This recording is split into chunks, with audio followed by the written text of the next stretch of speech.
location. So that number quickly rose from 6 to 8 officers that were originally there on the plaza itself to the on-duty resources, which reached close to 20 plus officers that responded there. At that point, the supervisors reached out to the weekend duty commander, which was Captain Matthew Champlin. As a reminder that Monday was a holiday, so command staff also follows the city calendar and we're off that day. So the weekend duty commander is responsible for providing that direction to on-duty officers or detectives when there is a consideration of, do we need more resources or this turning into a critical incident? So this critical incident was rapidly evolving. So those supervisors reached out to Captain Matthew Champlin. Matthew Champlin was advised of the situation all the way around. He reached out to Deputy Chief Paul Joy explaining the situation. At that point, they realized that with the resources that they had on duty right then and there, they could not go in there and stop the actions of this group. So they decided to regroup and set up a staging area. The staging area was Fire Station 1. So all additional resources that were responding from the police station or on duty responded to Fire Station 1 so they could assess the situation and figure out how they would successfully re-engage the group on the plaza itself. The emergency response team members were recalled or who were off duty and told to also respond to Fire Station 1. During that time frame, the mobile video trailer, which was stationed 10-15 feet away from the obelisk itself, was being live monitored by a detective here at the police station. That detective was providing live or real-time information via the police radio or over a cell phone to the on-duty supervisors, Captain Matthew Champlin, and letting them know, hey, look, this is exactly what's happening.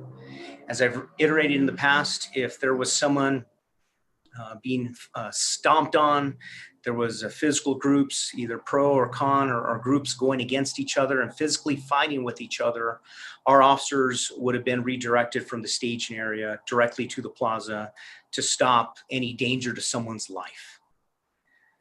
As I've mentioned before, as the officers responding to the location, whether on duty or off duty to that staging area, that information being relayed from the detective, from the mobile video trailer over to the supervisor and to the captain, that information was being assessed immediately. And at that point became preservation of life over property.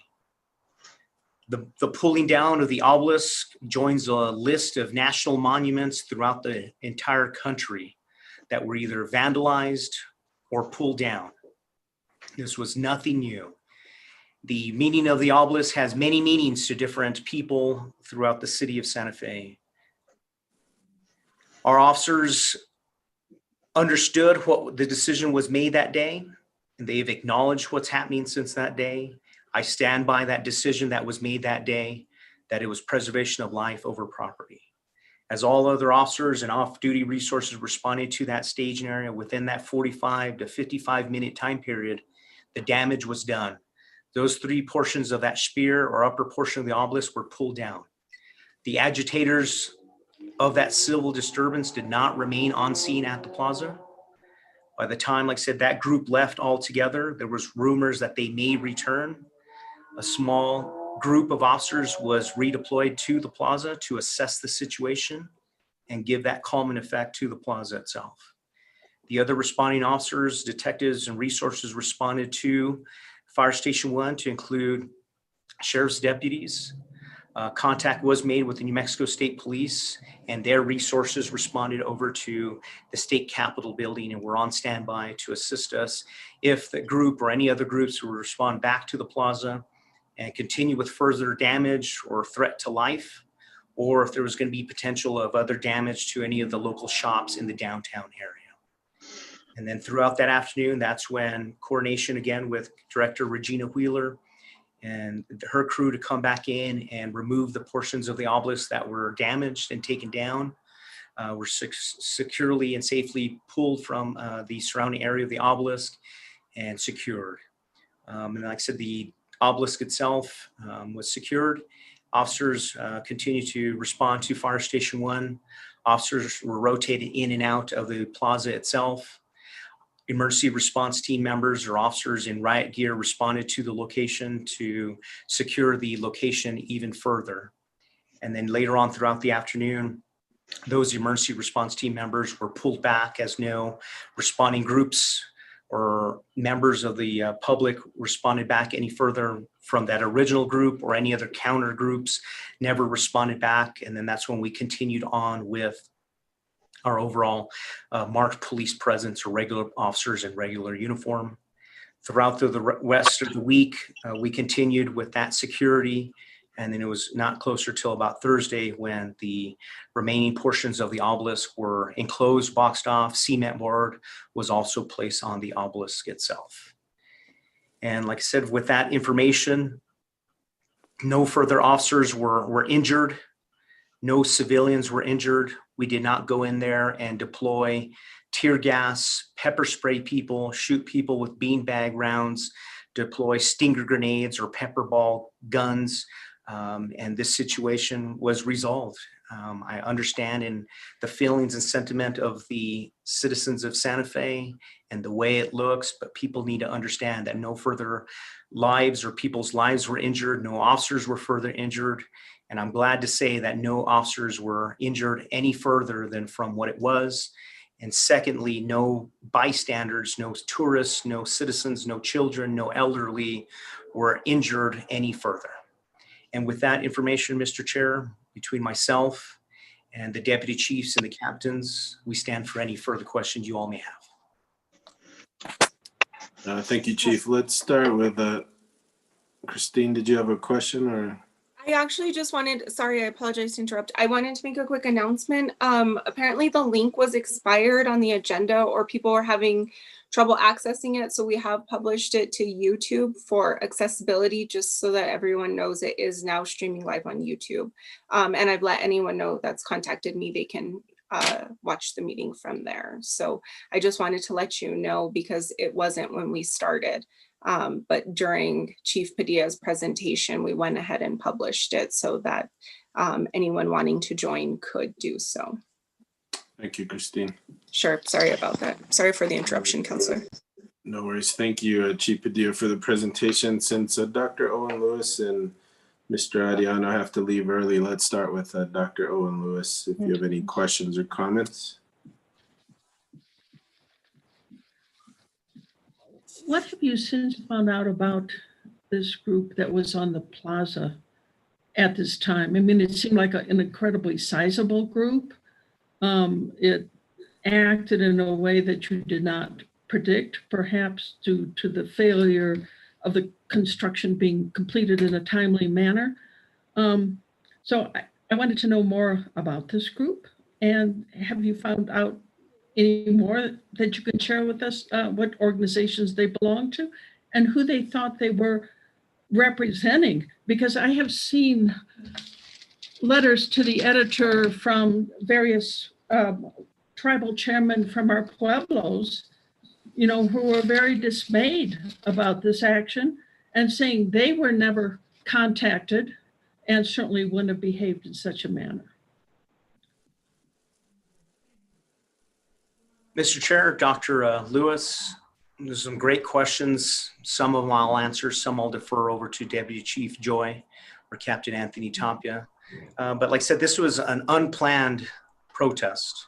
Yes, we had information that there was going to be groups there, but to dispel the rumor that we knew that it was going to turn violent and turn into a civil disturbance, had we had that information, as I mentioned at the beginning, that they were going to come in with this true intent to come one, come all with their tow ropes, tow straps, or chains to pull it down, we would have had tons of more resources there to prevent what was happening. But going back to, yes, we had information that the groups were going to be there, but the specific names of the groups and what they've learned, I'll defer and hand it off to Deputy Chief Joy.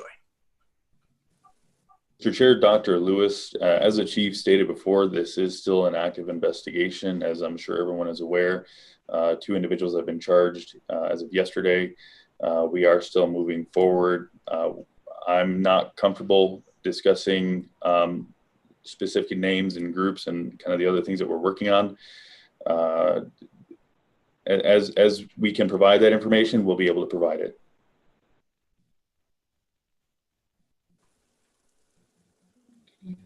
you. I know it's not the answer a lot of people are hoping for, and unfortunately, that depending on the questions asked, that may be the response for some of this. But I just want to stress that this is still very active for us as an investigation.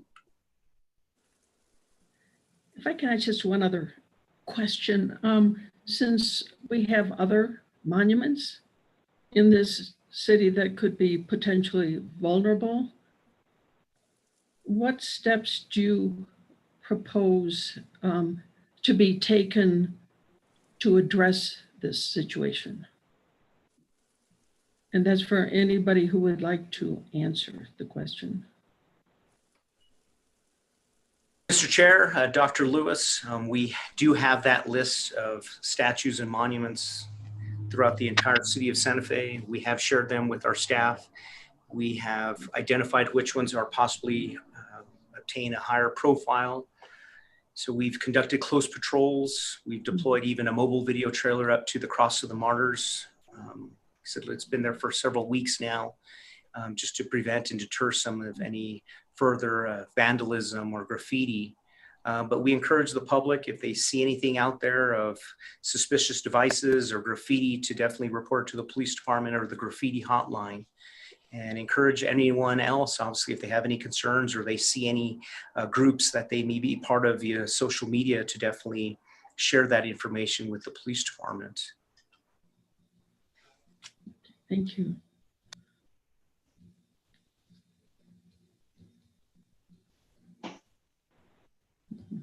Do you have anything else, Dr. Owen Lewis? Well, we could, I suppose, let other people weigh in on it. I guess I really wanted to know, in addition, what the city was doing and the mayor's office, if you have that information, to address the underlying concerns. The mayor is on. I don't know if he wants to speak to this. I think he's still on. Mayor, I don't know if you heard the question or not, but if you're on, that might be a question for you. I just, one comment. I mean, for a small city, we probably have an incredible amount of expertise on these topics. You've got the Old Santa Fe Association, the Historic Santa Fe Association. You have a city preservation officer. I think that would be only too glad and should have probably been contacted at some point to help address these situations. So I just am offering that. Thank you. And, the mayor, I guess he's not on, but I can tell you that he is putting forward what he's calling a chart committee, which is to look at reconciliation and truth and how we deal with monuments and with the obelisk and other things moving forward. So that is making its way through the process. They're looking, it's a pretty lengthy resolution, but they're looking at historians. They're looking at several of the people that you spoke about to sit on the committee. It'll be open to anyone that wants to sit on it, but it is looking for some of those specific types of people that you recommended. So that is making its way through the process. Councilor, if you could keep us abreast of what's happening, I would like to be informed. Okay, thank you. Mr. Ariano. Well, Counselor, one of my questions, it seems, Chief Padilla, and I generally support the police department with everything that you guys do for our public safety. However, it seems like the staging area was a bit far for us to be concerned about the public safety, for people to be stomped or life-threatening issues that, I know where Fire Station 1 is, and for the police officers to get there fast enough seems like a good distance, for the officers to respond if there was life-threatening situation. happening at that time. That's my opinion. And I am not here to tell you how to do your job. I, again, approve of what the police department does in general. And I know you can't handle everything, could not foresee everything. You know, I know that the obelisk had been threatened for some time now. It is not something new. It's something that we're thinking about Indigenous Peoples Day. We know that they've tried to vandalize it. We have a very small construction area, you know, previously, you know, 6 foot, 4 foot, whatever it is, you know, around inside the fenced area. And it just seemed like during Indigenous People Day, knowing that people are going to come, thinking that this might be something more of a bigger crowd was going to attend rather than just have a discussion down there, since we've been having the obelisk threatened prior to that. You know, and one of the other things I think about is, you know, this creates more separation and anger for our community. It doesn't create peace. And though, you know, everyone wants the people of the community to accept it, listen, it's fallen down, it's been torn down, accept it, let's move forward. But, you know, that's really not how people see it out there. And they're not blaming the police department, you know, Chief Padilla. I think what they're blaming is the leadership of our community. So knowing that this is something that has happened or was being threatened for some time, the obelisk, and this started with the fiesta, and there was protest during the fiesta and the you know, everything that was happening at that time. So we know things are happening and things are heating up with those type of groups here in our community, which is generally I know I was born and raised here, a peaceful community for the most part. Does not have things like this going on. So I think that, you know, watching this and just saying, hey, you know, this again is not towards Chief Padilla. This is for the leadership. You know, Mayor Weber, Councilor, that this creates more separation and anger. And I know we want people to understand, well, again, listen, it's been torn down, let's move forward. But that's not easy to do for a very historic monument. And it's not something that is only dear to one side. It's really about other issues than that. And we could really kind of start digging. You could gather 100 people and everyone will give you a different idea of what they think the obelisk meant to them. But I think that we need, you know, the public safety aspect of this, looking into the future for the other areas. Where does it stop? Does it stop with just the obelisk, or are we going to go now to the cathedral and you know, do something there, because it's something that was erected you know, many years ago during the Spanish when the Spanish had conquered at that time, you know, and things were going up. So without I'm a little irritated here, so forgive me with some of my words. You know, and I really want to ask this to Councilor Rivera and perhaps Mayor Weber. I'm not sure what our voice is on the Public Safety Committee, because it seems like it's just our opinion moving forward. The Public Safety Committee has not met for 8 or 9 months now during the biggest crisis that our country has seen, which is the pandemic. I think that has to do with public safety. We haven't even had a meeting, you know, or an email regarding, hey, what should we do? What can we do? Anything from this committee, you know? Also looking at armed security guards on the plaza now. Something, you know, that also has not, you know, gone through any committees, just the city council makes the approval, you know, as well with the no-knock warrants and, you know, other things that would continue to go on here. What is the position for the committee members here? Is it just to get our opinion, or do we actually have some say-so in what's happening? Because as far as I've seen the entire time that I've been on this committee, we have, you know, voted yes or no, and after that it goes to the city council, and you know, they change the decision to whatever extent they want to. So you can please direct me as to what you think, or what you believe, or what is the voice of this committee? Is it just to get our opinion. That's what I Thanks. have to say at this time. Thank you, Mr. Ariano. This is an advisory board. It's not made up of elected officials, so it really is to advise the governing body and others on decisions that are made. There are other advisory board meetings or other advisory committees that do similar things. Sometimes the council takes the advice of any of those committees, and sometimes it doesn't go their way. It's not that they don't respect the opinion of the Public Safety Committee or any of the advisory committees.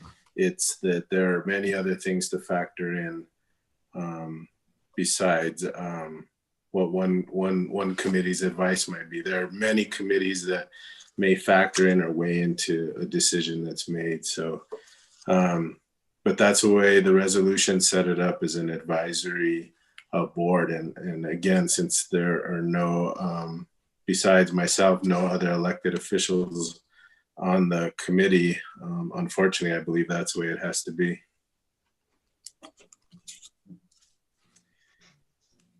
So I don't know if that 100% answers your question. I understand your frustration, and other members have resigned because of the frustration. I think of really what happened on the plaza, and also with probably a lack of meeting. But during this COVID, administration made the decision to stop all advisory board meetings. It can be taxing on staff to try to hold every single meeting that we used to hold live. So that decision was made, and until this, which I had to ask the city manager for permission to go ahead and do this, which she granted. So thank you very much. That's all I've got to say. Mr. Chair, Mr. Chair. hi, Mr. Mayor. Hello, welcome. I apologize for ducking out for a minute there. I had a phone call that came in, but I was listening to much, if not all, of the comments, and I appreciate the committee's input and questions. And Joe, it's nice to see you again. Hope you're doing well. A couple of things are worth commenting on. I think the chairman got it exactly right. COVID has changed how we do business as a city government, and our resources, as well as our way of doing business. We're simply having to, for the last 6 or 7 months, that were since March, even more now, really curtail a lot of the things that we took for granted in a way of committee meetings, staffing of committee meetings, our ability to keep up with the workflow. The chairman made a note early on about how tough some of the logistics are, even keeping minutes and being on top of calling the roll, everything having to be done manually. So as a general matter, since March, we've been seriously curtailing committee meetings as a way to try to not overdo the workload and the amount of staffing responsibilities that our team across the board is dealing with. And I think it's to the chairman's credit that he recognized this was a situation where the gathering of this committee really warranted making an exception and bringing you all together. So that really, I think the chairman deserves a great big thank you and recognition for his leadership on that. And for the rest of the comments or questions that anyone has to offer, or concerns, interest in this so-called CHART committee, Culture, History, Art, Reconciliation, and Truth, there is a draft of a resolution on the city website. It's being looked at and worked on by every member of the city council. It's going through all 3 of the committees. Councilor Rivera chairs Public Works and Public Utilities. It's had that resolution in front of it once already, and it'll be coming back for more amendments to be proposed and taken up. And your input on how that could be structured and how best to make it representative broadly of all of the views and points of view of people in the community are really welcome. That it really does speak to what Joe was saying about the very serious impact that the toppling of the obelisk had on our community's sense of well-being. And whatever one thinks about what the obelisk represented, nobody that I'm familiar with in city government or in the police department, the fire department, any of our city departments or the members of the governing body has any doubt that taking the law into your own hands and destroying something that's a historical artifact is the right way to resolve differences. There's a good way to go about it. There's a reasonable way to talk about differences. We did it 2 years ago when the Caballeros themselves voted to retire the Entrada on their own because they wanted a peaceful resolution of disagreement among interested parties who each respected each other. That was a process that took years and really resulted in a sense of pride because we did something that other parts of the country were unable to do peacefully, respectfully, and thoughtfully. That opportunity was what we were looking forward to with the obelisk and other public works of art. And the people who took the law into their own hands really broke that trust as well as breaking the law. Sorry, Mr. Chairman, I got going there and I didn't mean to take over the monologue, but I appreciate your letting me just respond to Joe's comments briefly. Thank you, Mayor. Appreciate it. Dr. Lewis, did you have anything for the mayor since you had some issues and concerns? Well, you addressed some of it. How we're going to move forward with this, and you said this draft is posted on the website. You're welcoming input. Can you just briefly say what you have in mind with the group that you are proposing? What are the goals, objectives? What types of people you plan to have involved? Yeah, I'll keep it very brief because it is a work in progress. And as Councilor Rivera knows, or Chairman Rivera knows, he's been working with several other members of the City Council to come up with some amendments that they feel would make it a better proposal. But in a nutshell, the name of the committee gives you a sense of its mission: culture, history, art, reconciliation, truth. Those are what we all care about in Santa Fe. That's our history. That's our birthright. And this committee will be a place to do some of the things that Joe mentioned, have a place where people can bring their own voice and be heard about how they feel about the history of Santa Fe, northern New Mexico, going back hundreds of years.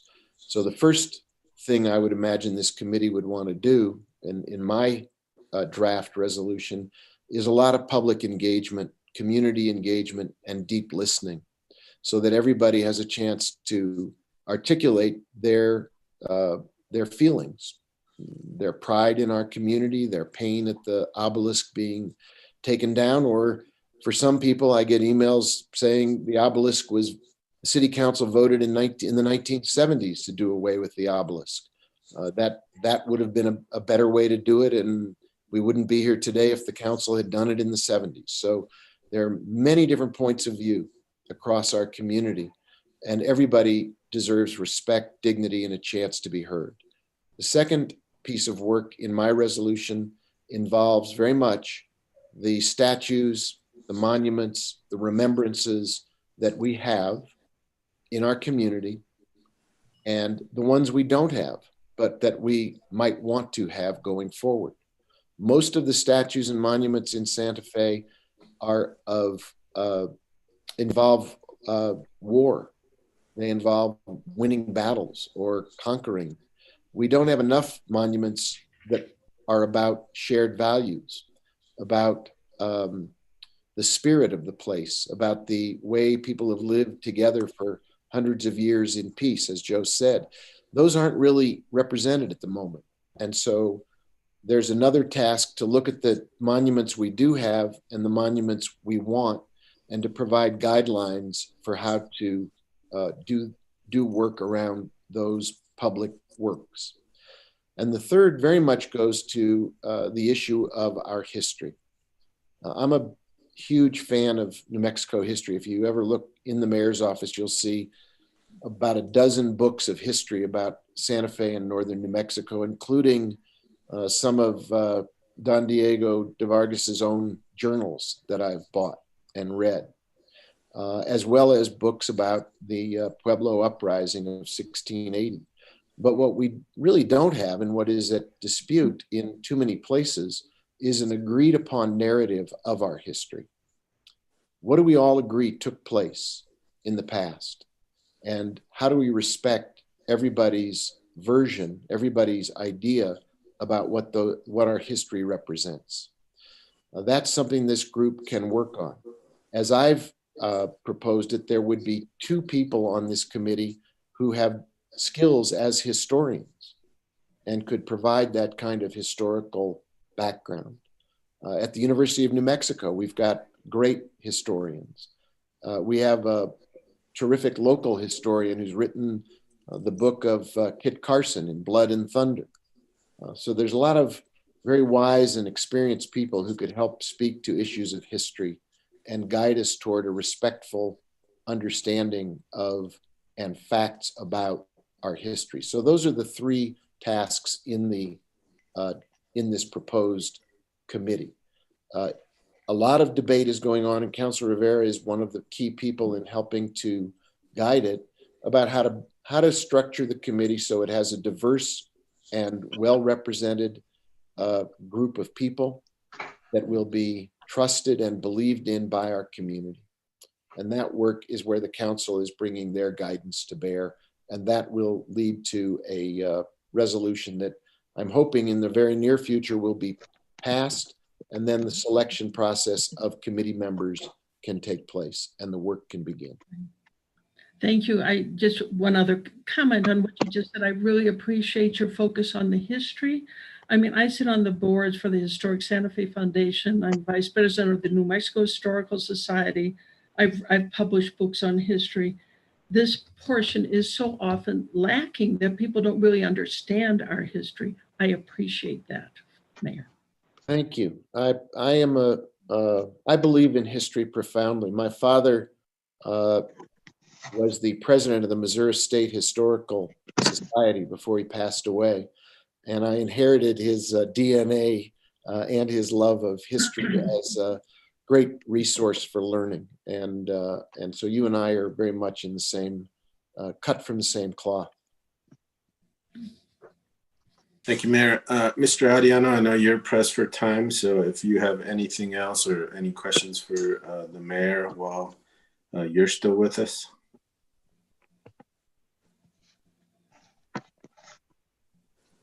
No, I do not. Thank you very much for your responses, Mr. Mayor and Councilor. Chief Padilla, thank you very much for the great work that you do.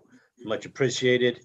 Not everything's perfect in our lives, but we all have things, and that's why we're here to tell you, or to let you know our opinion.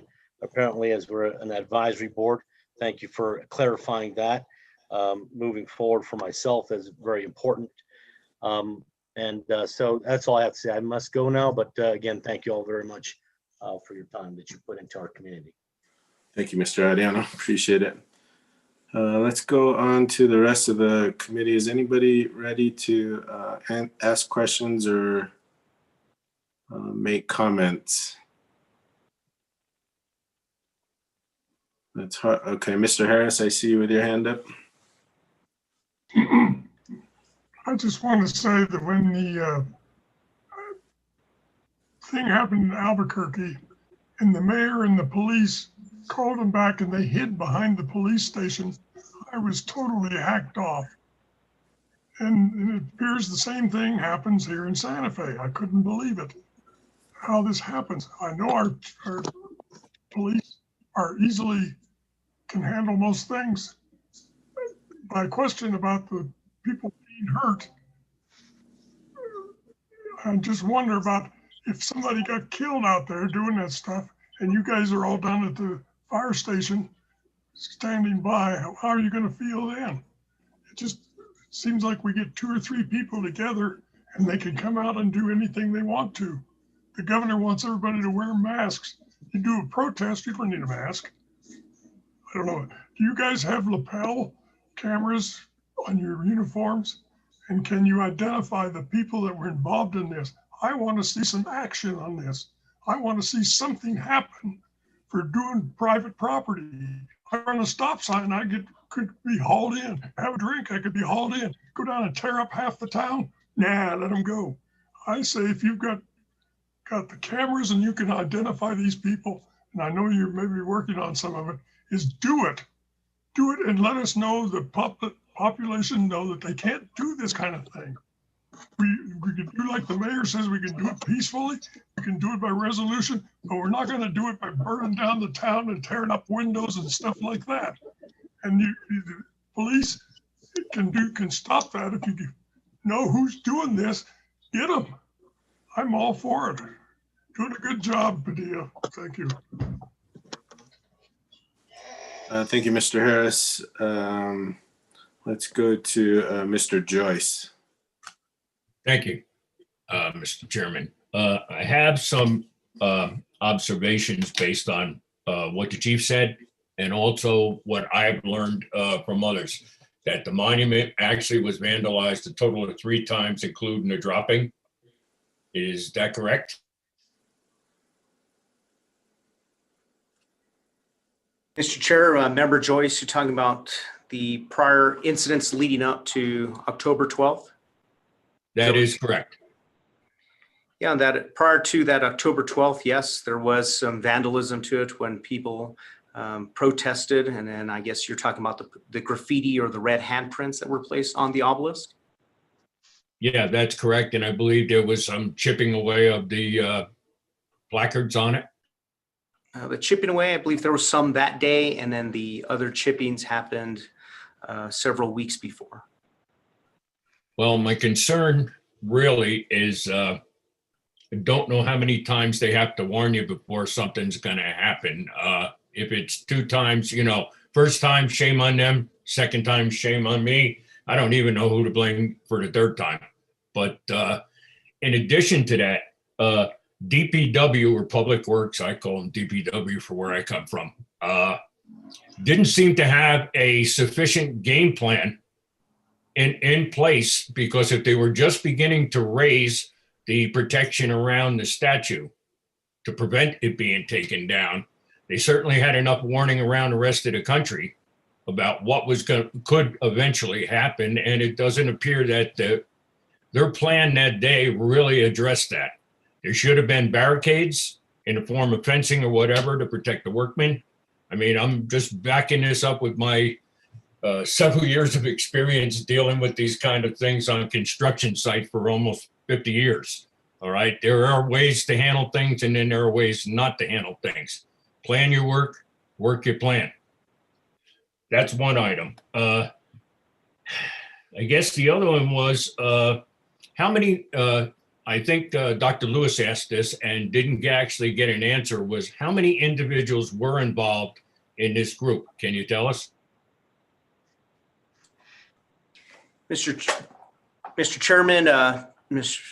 Joyce, individually, like I said, we don't have a head count to say, look, there was 80 people that were part of this group and they were going to show up on Monday. We don't have a head count like that, nor did we conduct any research to say, okay, let's do a roll call or a roll call to figure out who was there and who wasn't there. And going back to Member Harris's concerns earlier is, yes, all those officers that were there do have body-worn camera videos. And it's been 3 weeks. I'd love to give a big shout out to the lead detective and the co-case agent or detective helping out. They're combing through all of these videos, from lapel videos, mobile video trailer videos, citizen videos, videos that have been posted on any social media site, YouTube.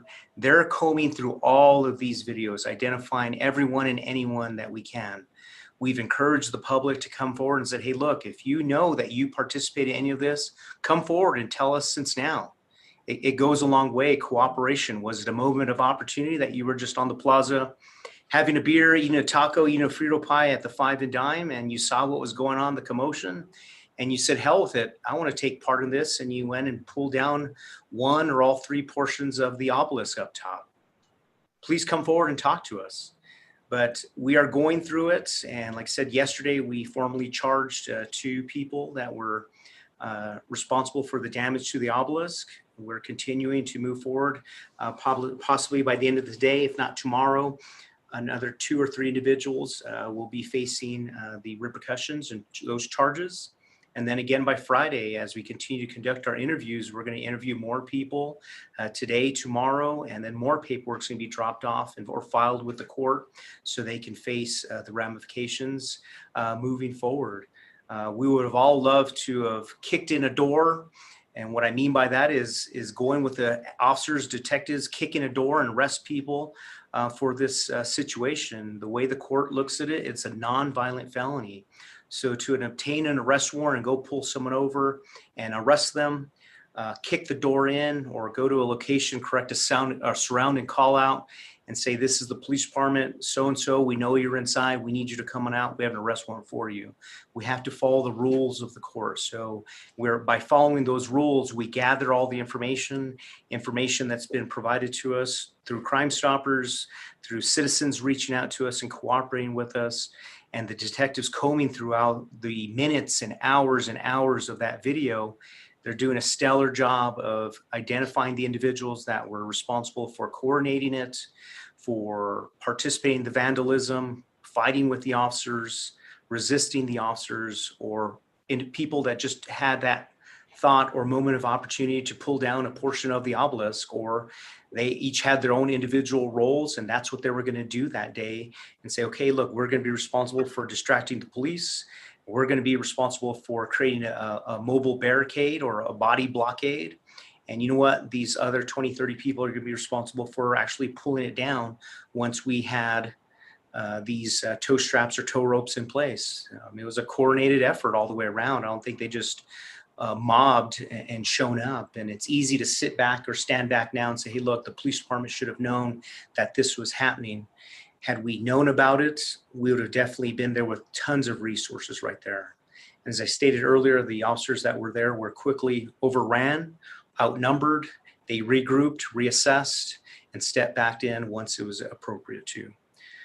But Jerry Joyce, with any other information that comes forward, I can't give you a head count right now to say, look, there was 21 people that we have identified. There's 32 that were all the way responsible for it, or the overall head count that was there was 124. We don't have those direct numbers, but I keep encouraging anyone, just come forward right away now from the get-go. Reach out to Captain Anthony Tapia, reach out to the lead detective, or reach out to Crime Stoppers if you have information, if you know of someone that was definitely involved, either coordinating, planning, or it was that moment of opportunity to pull down a portion of the obelisk. It's easier just to come on forward, reach out to the detective and say, hey, look, that is me wearing this or that clothing in a video or the mobile video trailer video.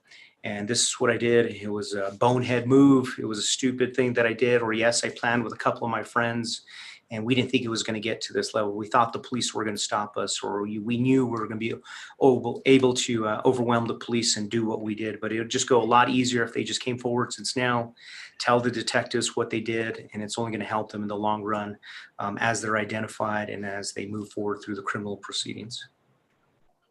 Yeah, I hope you didn't think I was, that plan your work your plan was addressed to just, the police department alone. It wasn't, because things could have been done much earlier that may have kept those people away. I know how to rig things, take them down and put them up, spend half my life doing it. And if they can't get close enough with the tow ropes and they can't get close enough with the chains, it makes it really hard to get there. And that was my point, the protection around it, keeping a safe distance. The other thing is, one thing that disturbed me about this is it appeared that the TV studios had ample knowledge of what was going to happen, because they were all set up and they were running this stuff on the 9 o'clock news.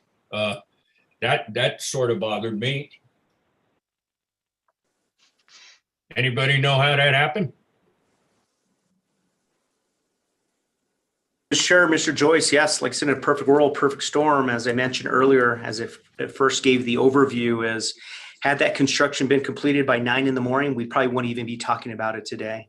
We would have all been saying, hey, look, that box, 16-foot tall box, or if the obelisk itself was completely boxed in that day, maybe the exterior of that box would have been damaged. But we all went to bed that night on Sunday night saying, okay, we successfully asked these people to come on down from the obelisk, and they did. And we coordinated that construction for the next morning to begin at 7 a.m. and to be completed by 9 a.m. And when those officers that were on scene that day, and then for command staff to find out that that construction was barely happening still 11:30 to 12 o'clock as this group arrived to create this civil disturbance, was, I think everyone was dumbfounded in shock. Like, what do you mean this is still happening? Why? I mean, I think it's just a perfect storm, the way it all went down. Unfortunately, coming from where I come from, coincidence isn't usually an option. There's usually a lot of planning involved someplace, some way. The other thing I wanted to ask you, Chief, was how are we doing, and it's a little bit off topic, but maybe not, how are we doing with our vacancies, and actually how many active officers do we have available on any given week or day or whatever? Mr. Chair, Mr. Joyce, and then to pick up where you left off a bit ago, from what I saw, a lot of the videos that were being played on the news stations that afternoon or evening were a lot of just live Facebook videos or recorded messages from that day. And then for police officer vacancies, as of now, we have 27 police officer vacancies. On Saturday, we'll jump up to 28 as one officer resigns and moves out of state. And then we have another upcoming possible officer leaving in December, and that would take us up to 29. But as of now, we have 142 officers. Remember, those tallies or numbers include myself, the deputy chief, the captains, supervisors, and the upper leadership of this police department. But we still average at least 8 to 10 police officers per shift. That's day shift, swing shift, and graveyard. With the Law Enforcement Academy on hold right now due to COVID has obviously hurt us big time. Right now, we have several officers that should be in the academy right now that are just have completed at least over 90% of the field trained officer program, and they're paired up with another on-duty officer, and they're pretty much a two-person unit, and they respond to calls for service, although they have not been to the Law Enforcement Academy. So we're diligently waiting for the Law Enforcement Academy to set up their official schedule and say we are going live with it. Although they've tentatively set up a start date now in January of 2021 to resume, it's just all dependent if we are going to be able to resume that Law Enforcement Academy. If the academy does not resume, then we hope that the next scheduled Law Enforcement Academy would be in July. But as of now, we are not posting the job advertisement or cadet announcement to hire more cadets, because right now we would just be hiring them and putting them on limbo.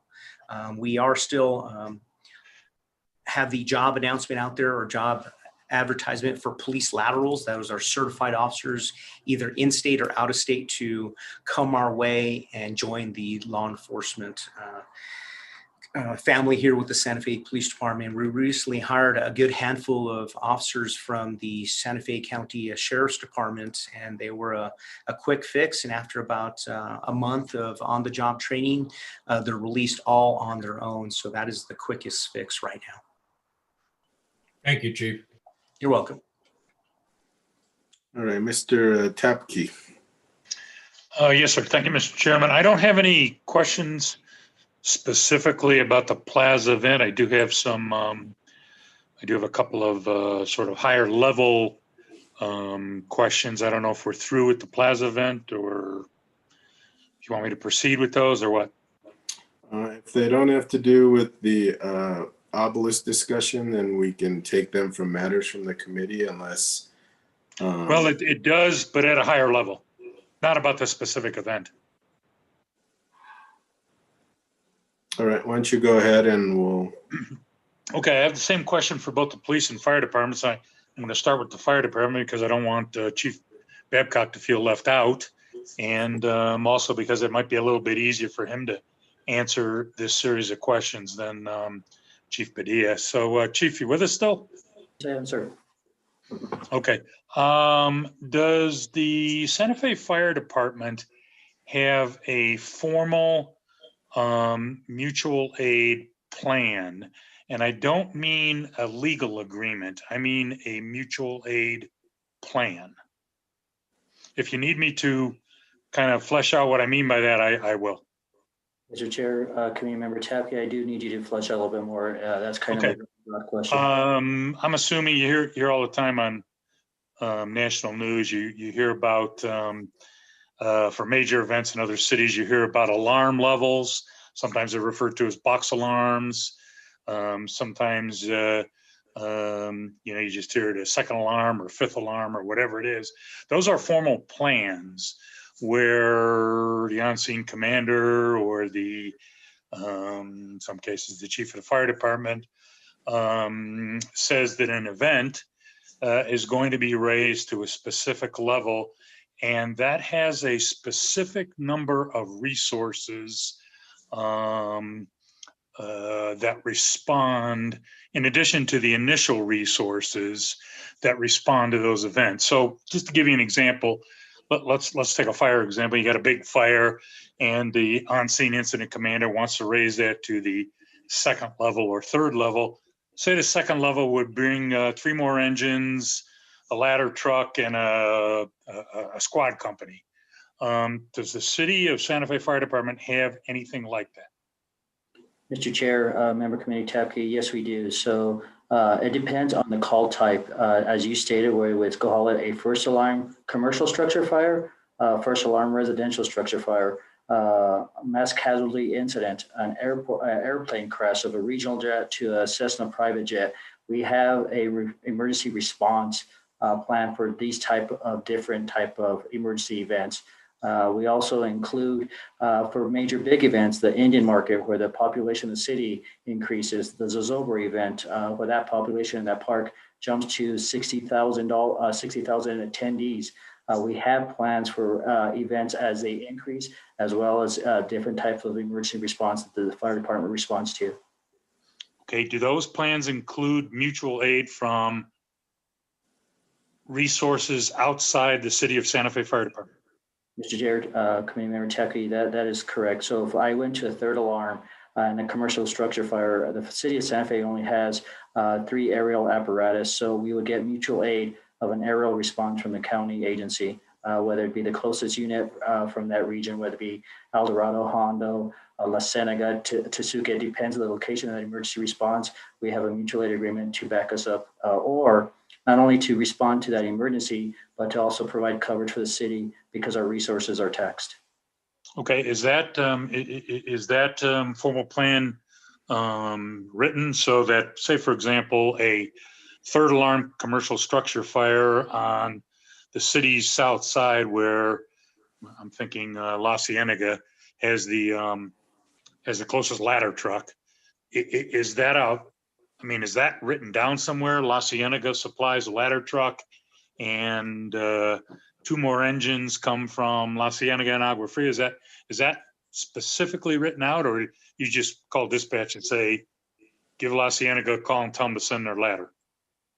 Mr. Chair, Committee Member Tapke, a little bit of both. So it is written out. We know what apparatus is coming when we ask for that second, third, or fourth alarm or that mutual aid request. It's written out in a plan with a mutual aid agreement, but more importantly, it's written out in the protocol of the RECC. So when we ask for a second alarm, they know to send out an additional apparatus that's under that alarm response criteria, as well as additional chief officers. So RECC has what a second or third alarm or an airport alert 1, alert 2, and alert 3 are, as well as mutual aid. So it is written out between the county and the city, and vice versa. The county has the same needs and requests. The city would respond to those requests. Okay. How far does your mutual aid plan go? Can you get a ladder truck from Espanola?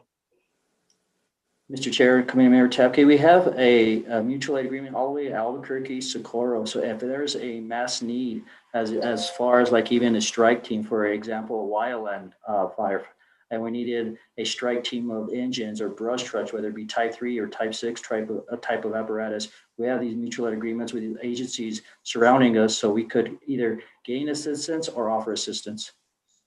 Can you tell me at what level, say, as far as Espanola or Sandoval County, would provide apparatus to the city of Santa Fe? So, do you know what level that would be at?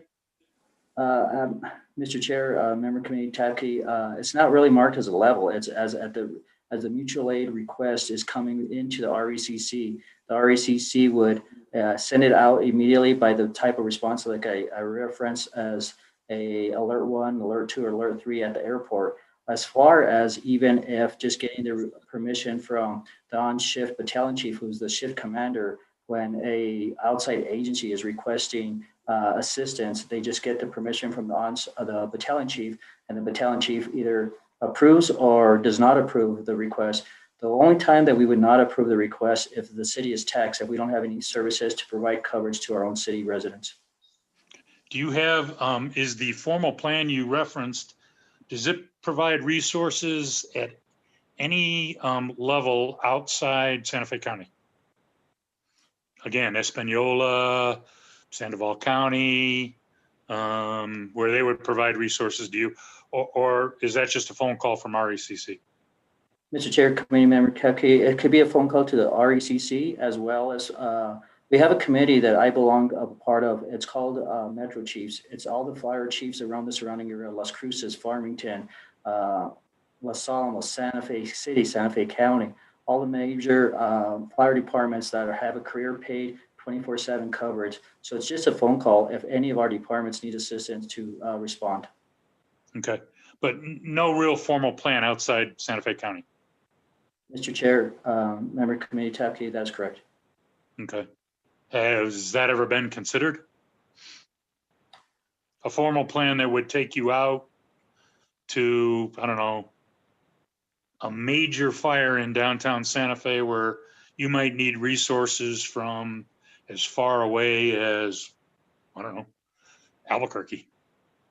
Mr. Chair, Committee Member Tapke, it has been thought out, and there's a plan that I just don't have the detail to answer in depth of our emergency management officer. So our emergency manager director and the other emergency manager directors across the state have these plans where each community would be able to assist each other. Okay. Thank you for your answers, Chief Babcock. Chief Padilla, I'll start over with you. Same questions. Do you need me to repeat the initial ones?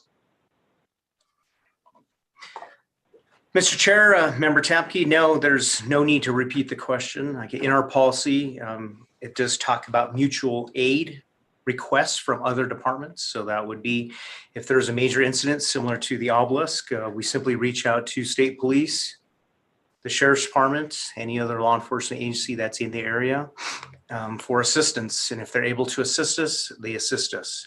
If it is a pre-planned incident, major level where we need to complete the official mutual aid requests through the emergency manager for the city of Santa Fe, Mr. Kyle Mason, we reach out to him and say, hey, look, dear Albuquerque, dear Rio Rancho, dear Los Alamos Police Department, we are respectfully requesting 6 pedal bike officers, the use of your EOD team, the use of your SWAT team, whatever the specific resource or gear and equipment is.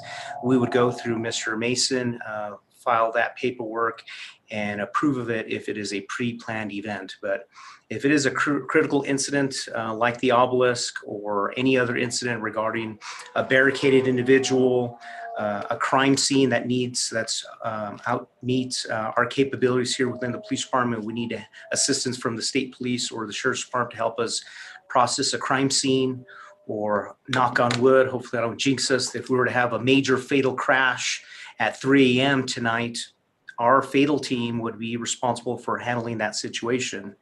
Heaven forbid, if we were to have a secondary fatal crash, that would definitely stretch our resources thin. At that point, we would respectfully request assistance from state police or the sheriff's department to handle that other incident. I hope that answers your question.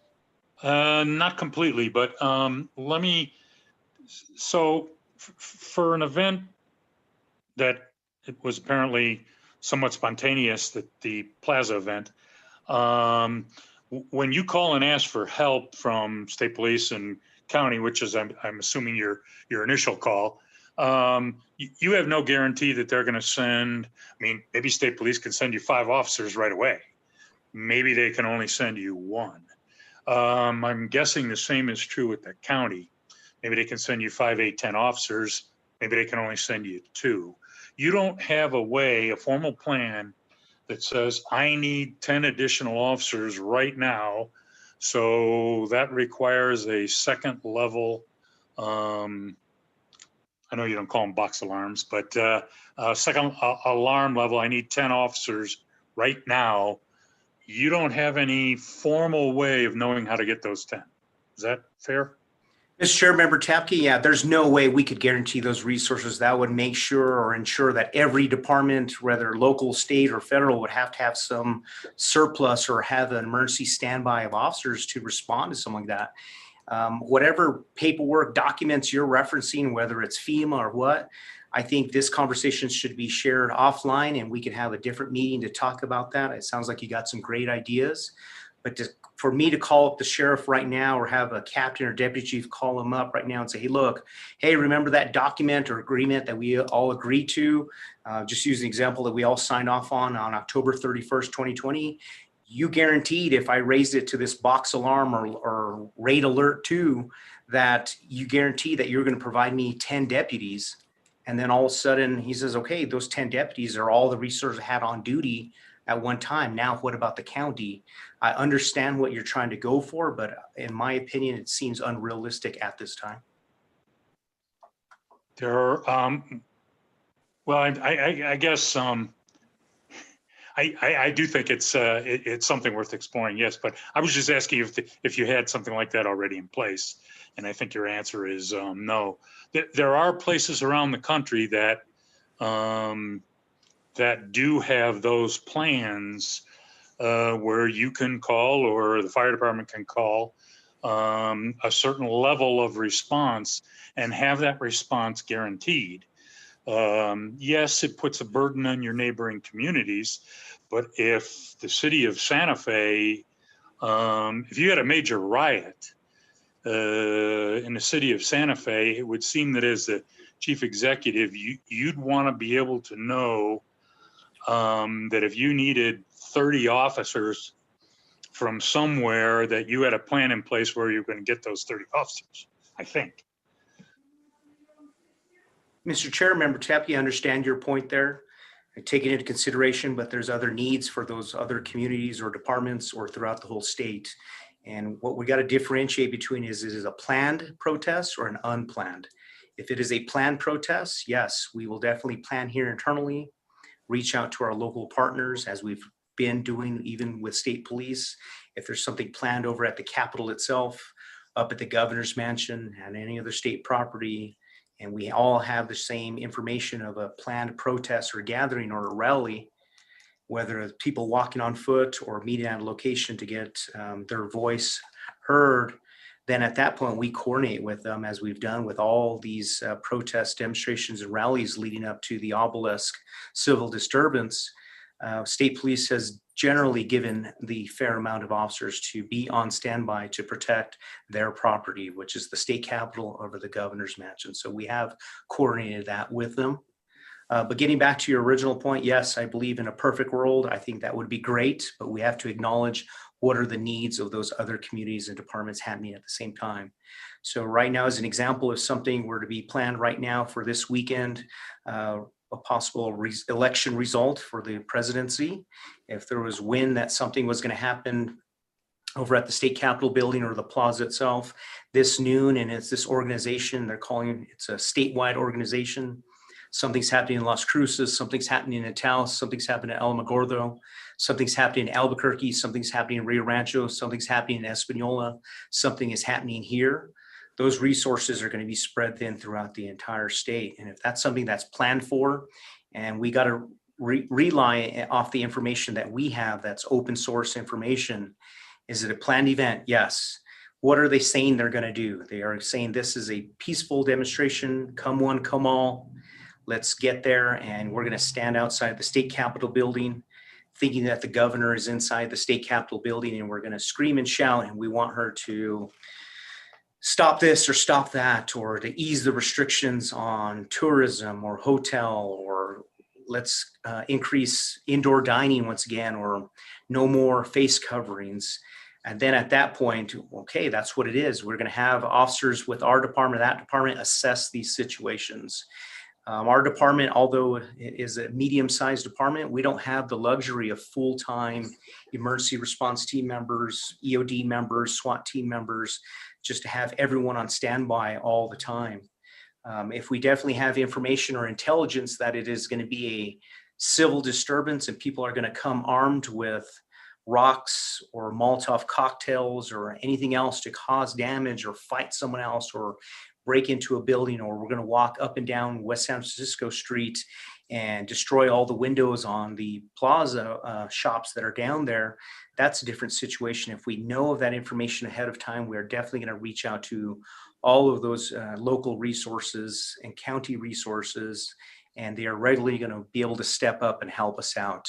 And we have to weigh those consequences. Okay, do we need this other department or agencies coming on in and help us there at the critical incident itself, using similar to like what happened at the Obelisk? Or do we need you to be in the city of Santa Fe responding to the calls for service, whether it be a 911 call, a domestic violence situation, or a car crash? No, that I agree with. They don't necessarily have to respond to your event. They may respond to other incidents occurring in the city of Santa Fe. Do you see any benefit to a plan for the unplanned? Mr. Chair, Member Tapke, yes, there's always a benefit to plan for these events moving forward. And as I mentioned earlier, whatever document you're referencing, I think it's a good eye opener for myself, Chief Babcock, Kyle Mason, the Emergency Manager Director. And then as we move forward with this Community Health and Safety Department, I think it's a great opportunity if you have the opportunity to meet with us via Zoom or in person, so we can practice social distancing and cover these topics that you're covering. I think it would only help us. And with your expertise in the fire world, I think it would help us all around. Sometimes we get focused on our day-to-day jobs or working in a silo to a certain degree, but sometimes it takes an incident or civil disturbance or someone standing back and watching and using their knowledge and expertise like yours to come forward and say, hey, look, here's the big picture that I'm seeing. Here are some thoughts and ideas. How can I help you? Okay, Chief, I'll be willing to help with anything I can provide you. If I were in your shoes, and thankfully I am not, I would think having a formal plan where if I knew I needed 10, 15, 20 additional officers at the drop of a hat, I could come up with them, even if I had to get them from 50 miles away. I'm going to finish up here with, I'll refer to your staff. I'll give you the phonetic to look up somebody who has a good police mutual aid plan. It's called NIPUS. Nora, Ida, Paul, Adam, Sam. They can look that up on the internet. They have a thing called the Mobile Field Force. Might be worth looking into. Nora, Ida, Paul, Adam, Sam. Thank you very much. I wrote it down. Okay. Mr. Chairman, I just have one other even higher level question, which I think can be moved to the other comments from the committee section. Thank you, Mr. Tapke. Chief, I have a couple questions for you. And the first one is, how many large events do we plan for on a yearly basis? Mr. Chair, so like big events, I'm assuming like you're talking about like Zozobra, Fiestas, Indian Market? Yeah, even 4th of July, pancake breakfast, all those. Yeah, on average, we probably plan, we'll say 10 to 15 from the beginning of the year, all the way up to the New Year's Eve event. There's probably about 10 to 15 major events that are well advertised, acknowledged, And over the last couple of years, we've been evaluating those events to say, okay, how many police officers on duty or on overtime we will staff, along with the fire department. Do they pull in bike medics and have them there, or are they going to dedicate an on-duty standby med unit to be there? Now, over the last couple of years, even the last year, like I said, many of the organizers of these big events from like even Indian markets were transitioning to private security and having armed or unarmed guards to guarantee that they had the right amount of officers that were there. And they were coordinating that there with Barbara Lopez, the event coordinator for the city of Santa Fe. Okay, so events like fiestas, like the New Year's Eve event, the Christmas Eve event, I've been down there and noticed state police as well as sheriff's office there as well. How did they don't just show up, right? Mr. Chair, for the New Year's Eve event, I don't remember if it was last year or the year before. Like I said, it's all about staffing and getting officers down there. We reached out to the sheriff at the time and said, hey, look, we need, I think it was like 5 to 6 deputies to help us with that New Year's Eve event. And they stepped up, and I think they even gave us 2 or 3 extra deputies, and they outnumbered us. Just, it was a strain on resources all the way around. And what I constantly remind people is that our overtime, especially for special events like that, is on a voluntary basis. It's not a mandatory overtime like you shall show up on a holiday and work it because we need you there. And I think in the fire world, with the shifts or rotation that you guys are on, I believe they're regular, like you guys talk about it, or I've heard it over my career, is a holdover. Hey, look, you're scheduled to get off this morning at 6 o'clock in the morning due to whatever reason, calls for service. The other squad can't make it for whatever reason. We need you guys to work another 6 hours or 12 hours, whatever the situation might be. I've heard of that. But yes, if it's any other major event like Fiesta, Zozobra, it's a big planned event, annual event. We reach out to the Sheriff's Department, State Police, Espanola, Los Alamos Police Department that regularly help us out with pedal bike officers, canine officers, bomb team members to search the field there for Zozobra itself. And then, like I said, we have state police also assist us in those same roles for those large events. Have we ever had any intel that those events might be turn aggressive in some way? Mr. Chair, which event are you specifically asking about? Let's just say Zozobra. Mr. Chair, yeah, we've had information over the years, not this year, obviously, since it was held virtually, but over the years, there's been information that drones were going to be flown above and they're going to drop down, fly into the crowd to injure people. We've had rumors that different gangs or groups were going to show up at the Zozobra event and physically fight with each other or actually shoot at each other. We've had information like that in the past. All right, so even if we don't have intel, we still prepare for the worst, plan for the worst? Mr. Chair, for major events like that, yes. And for these planned demonstrations or protests, we have been following our protocol. Like I said, leading up to the obelisk situation, we've had approximately 20 demonstrations there in and around the plaza to include the state capitol building. And we monitor those with on-duty resources following our department directive is to assess the situations and not to infringe on someone's First Amendment right to get their word or speech or messages out to the public. So regularly, we're averaging 2 to 3 officers to assess and monitor these demonstrations. Leading up to the obelisk incident, we doubled those numbers and had 6 officers there to include a sergeant. And then as the situation, the construction and the demonstration, the people gathering there and turning eventually into that civil disturbance, we sent an additional supervisor or sergeant there to assist with the situation. And then once it officially, the crowd showed what they were truly there for and the event popped off, then at that point, all the on-duty resources that were in the field or at the police station responded back to it. But had we had intelligence or information here internally or shared with us or to us from an outside agency or the Fusion Center or intelligence centers that this situation was going to turn violent and this was their true message or calling for Monday's event, we would have staffed it with a lot more officers for Monday's event. All right, but like those other events that we do, it starts out with communication with state police and with sheriff's office. Did that occur for this event? Mr. Chair, prior to, no. Okay. I don't know if it was last year or the year before, but I believe a lot of this same group were protesting during fiestas.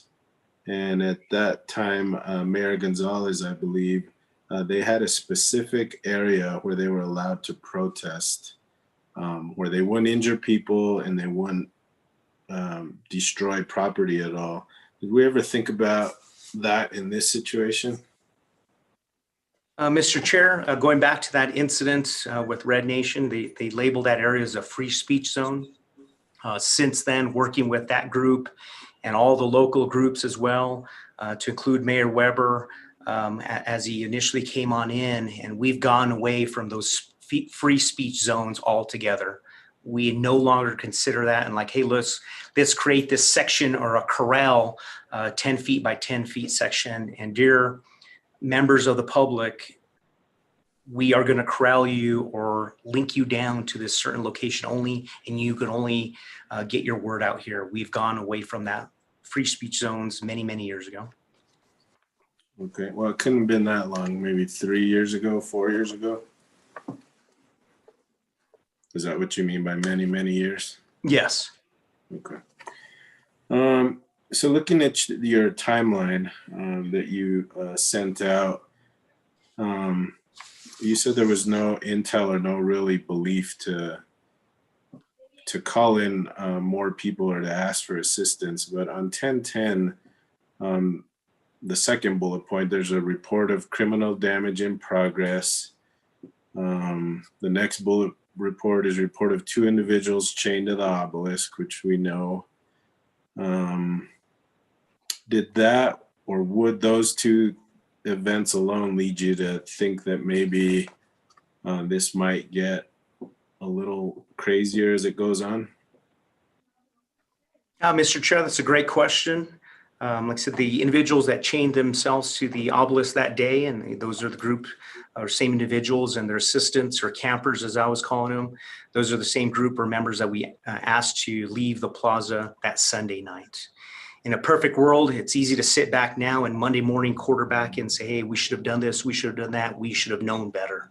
We should have had more than 6, 7, 8 officers on the plaza. We should have had 30, 40, and we should have SWAT team members on the rooftops. We should have had emergency response team members or ER team members in full riot gear with grenade launchers or the less lethal launchers and tear gas canisters to be ready to pounce once this group. Our stance has always been to stand back and assess these situations and monitor these situations. If we knew and had intelligence here internally or locally that this was going to turn to the way it was, we would have staffed it differently. And it's easy to sit back and look at it now and say, hey, look, this was the group that chained themselves to the obelisk itself. And they said they were there just to say, look, we're encouraging this monument to come on down. And that was the word or situation that they were getting out to the public. They weren't saying at any point from what I've been told, and I don't think if one of my detectives or officers or command staff would have said, hey, look, the people that chained themselves to the obelisk on October 10th, this is their intent. They said they're going to stay there and they're going to tear it down. And how are they going to tear it down? Had they verbalized that information and one of our department members heard that information, yes, we would have staffed it differently. But the intelligence and the information with those individuals chained themselves to the obelisk itself, at no point did the information turn that we should staff it on Monday because this group is going to come in and do X, Y, and Z. Thank you, Chief. So that was on October 10th. So on October 11th, there was a report of disorderly conduct on the plaza. There was a male arrested for throwing boots at people. Also on the 11th, officers observed disorderly conduct assault take place. A male with a child carrying a Trump flag attacked by 5 to 8 people who were protesting the obelisk. at some point, Captain Champlin, I guess, felt it was meeting some level because he called the state police in to block the four corners of the plaza. And also the ERT team is in place on that same day on the plaza holding the inner perimeter. So that's a lot of activity, I guess, not to think that things may escalate. And I'm not playing armchair quarterback, Chief. I'm reading off your playbook and I'm asking you questions on that playbook. So, was that enough then on the 11th to think that things may escalate further? Mr. Chair, like I said, the incidents happened on the 11th. From what I was told, that the boot throwing incident was a totally separate incident or isolated incident. It wasn't related to the protesters there. And in regards to the gentleman with the flag there, I was even down there myself, and it was a gentleman walking down there with a Trump flag. He had a child on his shoulders, and reports that we had, obviously we learned after the fact that he was walking up and down San Francisco Street antagonizing people. And then I think he just stumbled across the plaza itself like, oh, hey, look what's happening today. And he realized there was a group of these campers or people or assistants down below the obelisk itself. And he intentionally walked as close as he could to the women that were down below.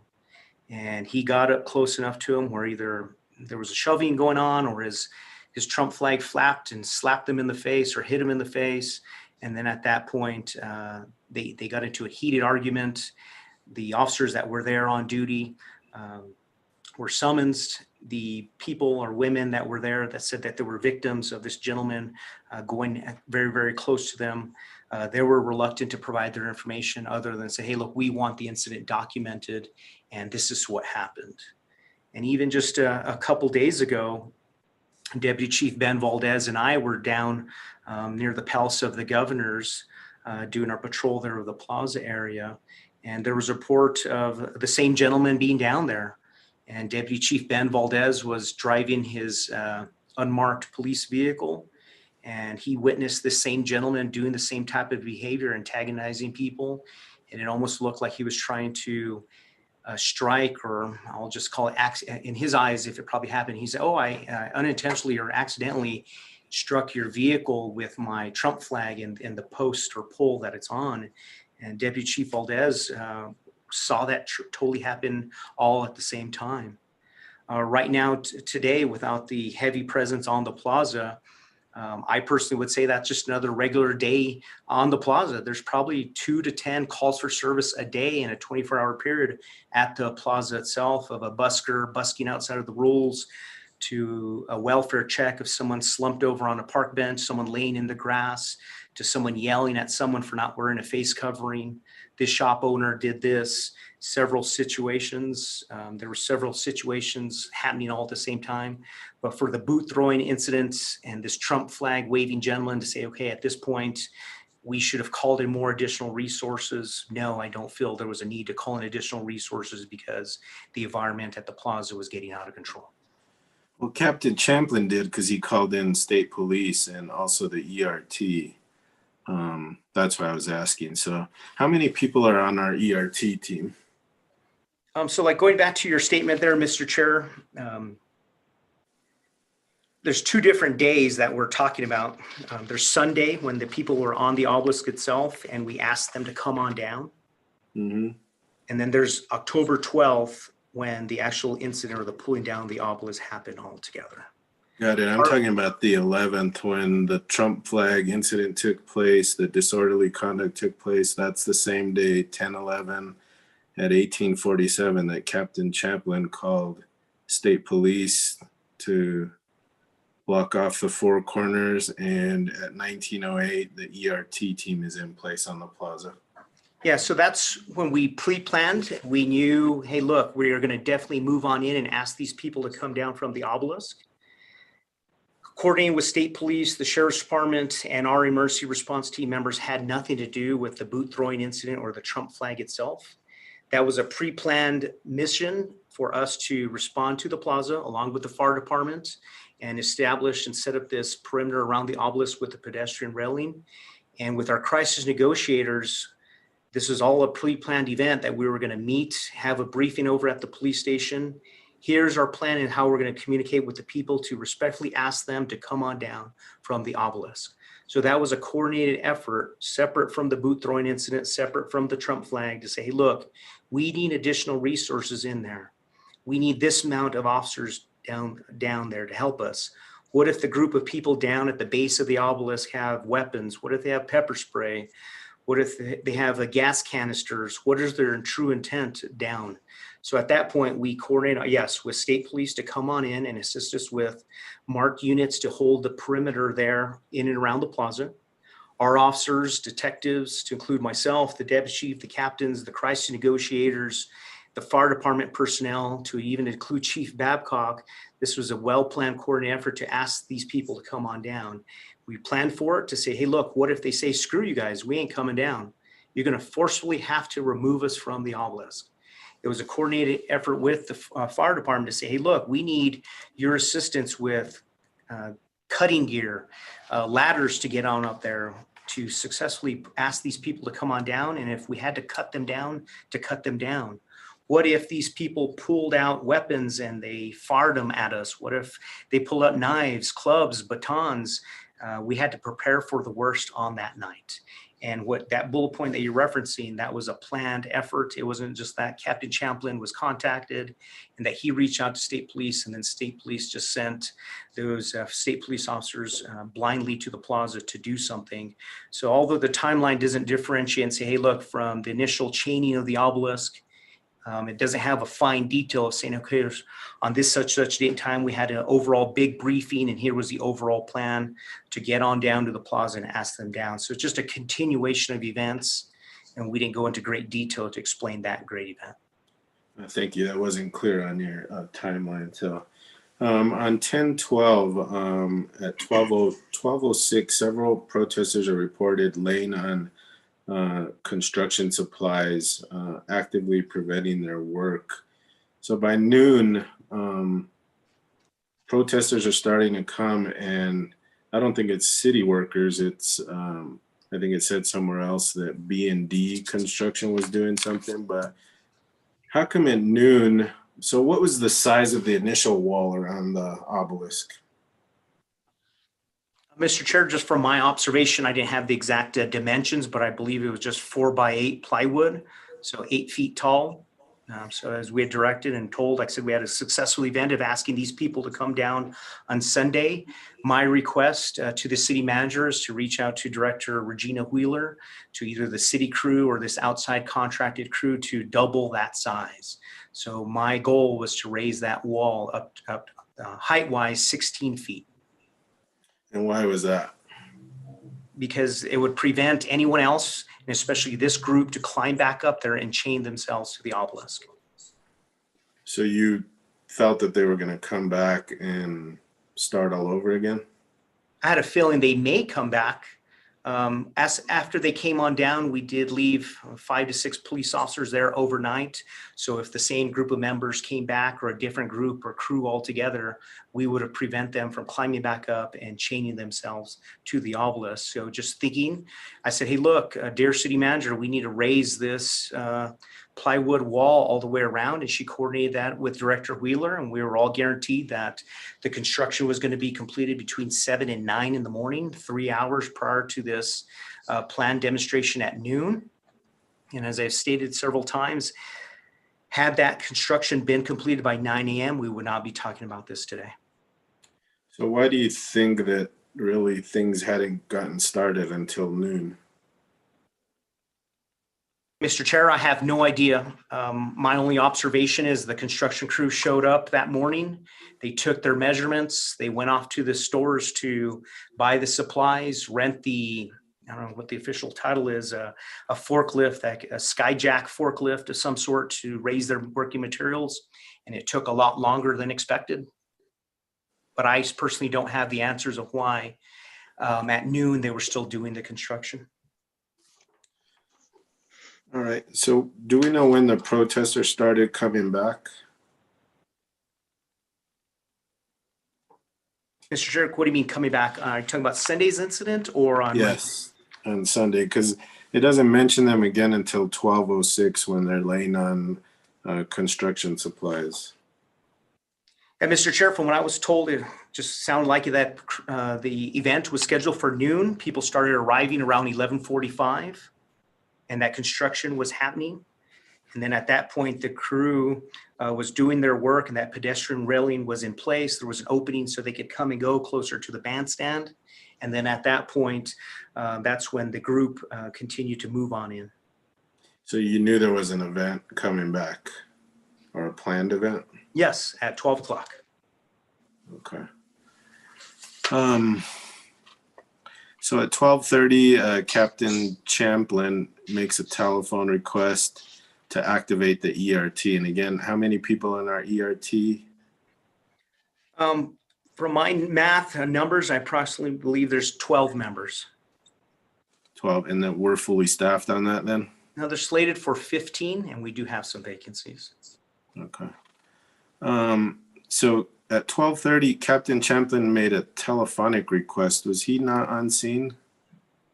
Mr. Chair, as I mentioned, Monday was Indigenous Peoples Day. It's a city holiday. So administrative staff, which are captains, deputy chiefs, to include myself, and all other city employees, were off that day. Okay. And then we requested state police assistance as well, correct? That is correct. All right, but by this time, everything was already happening, right? That is correct. It quickly evolved, and within 45, 55 minutes, it was pulled down. And then that group left the plaza. All right, so at 1:02, Captain Champlin heard of the issue of the officers battered and overrun and advises officers to leave the plaza and report to Station 1. Was that everybody?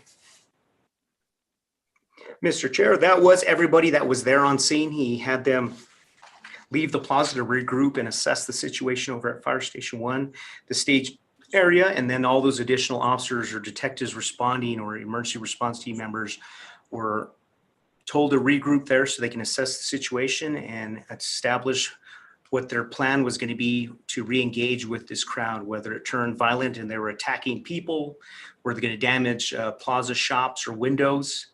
And at the same time that this was all happening, a detective at the police station was live monitoring the mobile video trailer there and was relaying the information on a real-time basis via police radio over cell phone to the supervisors on scene, and then eventually to Captain Matthew Champlin. So we always had an eye on the plaza, although there's so many heartache and concerns that we left the plaza unattended, and what if this, what if that? We had live eyes on the plaza. We had live eyes, but not enough officers, not enough people, right? So even had things turned violent, or the crowd would have turned onto the shops and started breaking windows and looting and doing whatever, we didn't have enough officers to effectively handle the situation. Mr. Chair, if you look back to that bullet point on 1012 at 101 or 1301, that's when it says 17 additional officers are there on scene and responding to the location. So as this thing is evolving and the crowd had turned violent and they're physically fighting each other, someone was being stabbed, there's Molotov cocktails being thrown, the decision would have been made at that point: do not respond to the staging area, respond to the plaza, and take police action and save someone's life. But 17 officers wasn't enough to handle what was going on currently. And that's why the decision was made to pull back. We're getting into many what-if scenarios here, Counselor. We are. What if something would have happened on the plaza that would have involved property? 17 officers was clearly not enough. And that's why we had to pull back, is what I'm hearing. Because the decision was made to pull back. Yes, Counselor, we've gone over this. The decision was made to regroup over at the fire station so they can identify how many resources were needed to assess the situation and redeploy for the criminal damage to property. Remember, there was no threat to anyone's life. There was a threat to criminal damage though, right? To damage of property? Correct, which is a non-violent felony. It doesn't warrant us going in there, splitting heads, cracking heads, punching people, tackling people, pepper spraying people, nor tear gassing people. I think our officers are more intelligent than to be that aggressive as you're describing. I give them more credit than that. So at this point, at 13:16, Captain Champlin receives telephonic confirmation that they had arrived at Station 1. Is Captain Champlin on the scene yet? Mr. Chair, Captain Champlin's here and he can talk through this. Looking at the timeline, I don't know if there's a specific time where he mentions that he arrived on scene or where he was at. Captain Champlin, can you jump on in?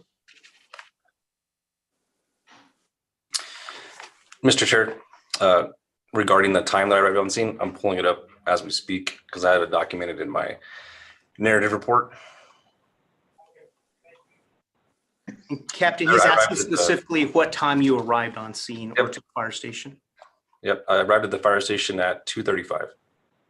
And you were in command, right? Yes, sir. The timeline that you have, like the chief mentioned, is pulled from dispatch logs. It's pulled from the available stuff that we have that's documented in a log type fashion. What's absent of this is all of the communication that's going on amongst command staff. And I'm sure you're aware with your background in fire, with text messages and phone calls and in constant control of the situation while we're trying to get resources allocated to get there. One point I know that you have a contention on is the life there on the plaza, the threat to life, officers being pulled back, as well as Member Harris, all the way back to Fire Station 1. And that's not 100% accurate, although that's our staging area. The intent was to pull the officers out of the immediate area of threat because they had been overrun, and that was clear. But the intent was to establish the external perimeter. And that external perimeter was to protect the rest of the downtown area. And those external perimeters that were set up were at several intersections just right off of the plaza, also to prevent the protesters from their ingress if they had any additional resources coming in to provide them resources. It was to stop that, or to at least try to stop that. So had there been a threat to life, and we would have monitored that, like Chief Padilla mentioned, with the MBT, we would have had officers there that within seconds, because they were literally just off the plaza stopping those intersections. So although it sounds like everybody fell back to Fire Station 1 in the timeline, that's not 100% accurate. So how many officers then were in the perimeter? Do you know that? I don't remember the exact number. I assigned a sergeant at the time to be a traffic supervisor, if you will, that was there on scene. I remember looking at the map briefly as she was going through and setting up all the locations. But I would say probably 7 to 9 different intersections were either cordoned off between ourselves, the Santa Fe Police Department, or the New Mexico State Police. We had New Mexico State Police. I know that it's not on the timeline, but next I was in contact with the state police through the night and into the morning, as well as the staff that was there on the plaza. Because when the protests initially showed up, they were basically doing what protesters do in a peaceful assembly, and that's go on the bandstand and chant and do things of that nature. It wasn't they showed up and they went directly to the plywood, if that makes sense. Yeah. What time, since you were in charge, what time did you guys call or what time did you call for the sheriff's office to be there, their SWAT team? I did not personally call for the sheriff's office to be there at the time. We were in direct contact. We've had 20, and I think that's a miss at times. We've had 20 plus protests that have led up to this protest where the obelisk actually happened. And at times we've called on additional resources. I can't recall any of the protests that the sheriff's office were present for. And I don't know if that was just, they may have been doing other things or busy or just not available. But in this particular case, we didn't reach out to them directly. They offered resources, but they were reached out through our dispatch center. As I think when Tapke was mentioning earlier, sometimes they might come to the situation to help us directly, or they might go to the field to help us with calls for service. And that was the initial request, was to have them handle calls for service.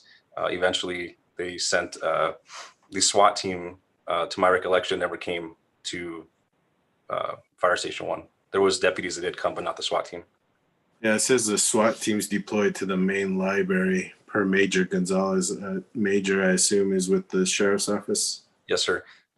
It was not, to my recollection, it wasn't the SWAT team. It was more of a squad of deputies that had shown up to assist if needed.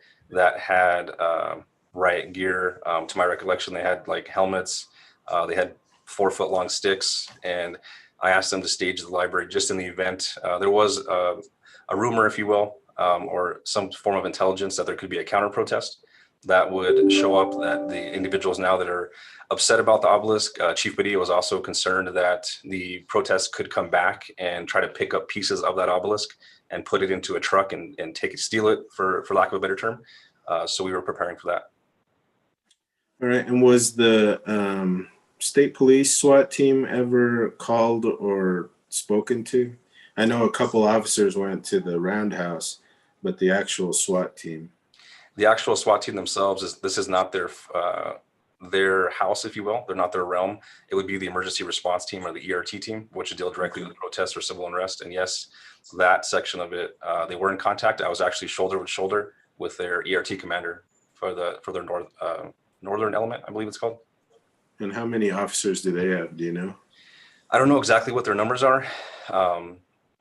Nor do I want to give out any information as far as what their exact numbers would be, say, staged at the roundhouse for a protest. But it's fairly more than ours is. Got it. And then Chief Padilla, this says that you arrived on the plaza at 2:48. Is that correct?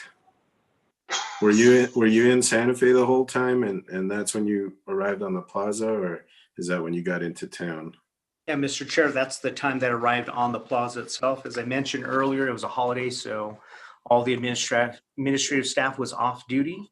I was outside enjoying the great outdoors. So by the time I changed, got in uniform, jumped in my police unit, and arrived on the plaza, that was the time. Okay.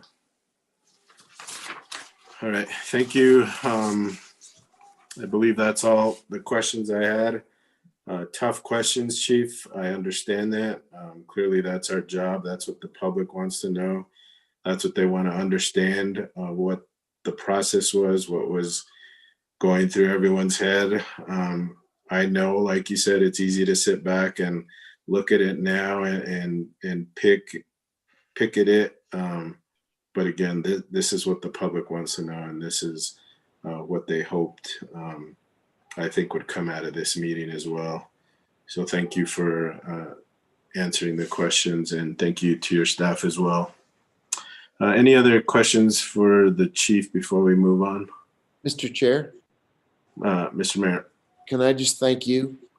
I think you put your finger on a very important point, which is, and it was made earlier, I think, by Mr. Harris and others, that this action of tearing down the obelisk seems so at odds with Santa Fe and how we disagree with each other. Even when we do disagree, we don't typically see people taking the law into their own hands. And I think it produced a major shock to our heart, collective heart, and our sense of ourselves. And I think you're calling this committee together for this kind of a honest, open airing of not just the events that happened on Indigenous Peoples Day, but throughout the summer with other demonstrations, and then the situation that evolved where the police were able to dissuade some protesters from chaining themselves to the obelisk.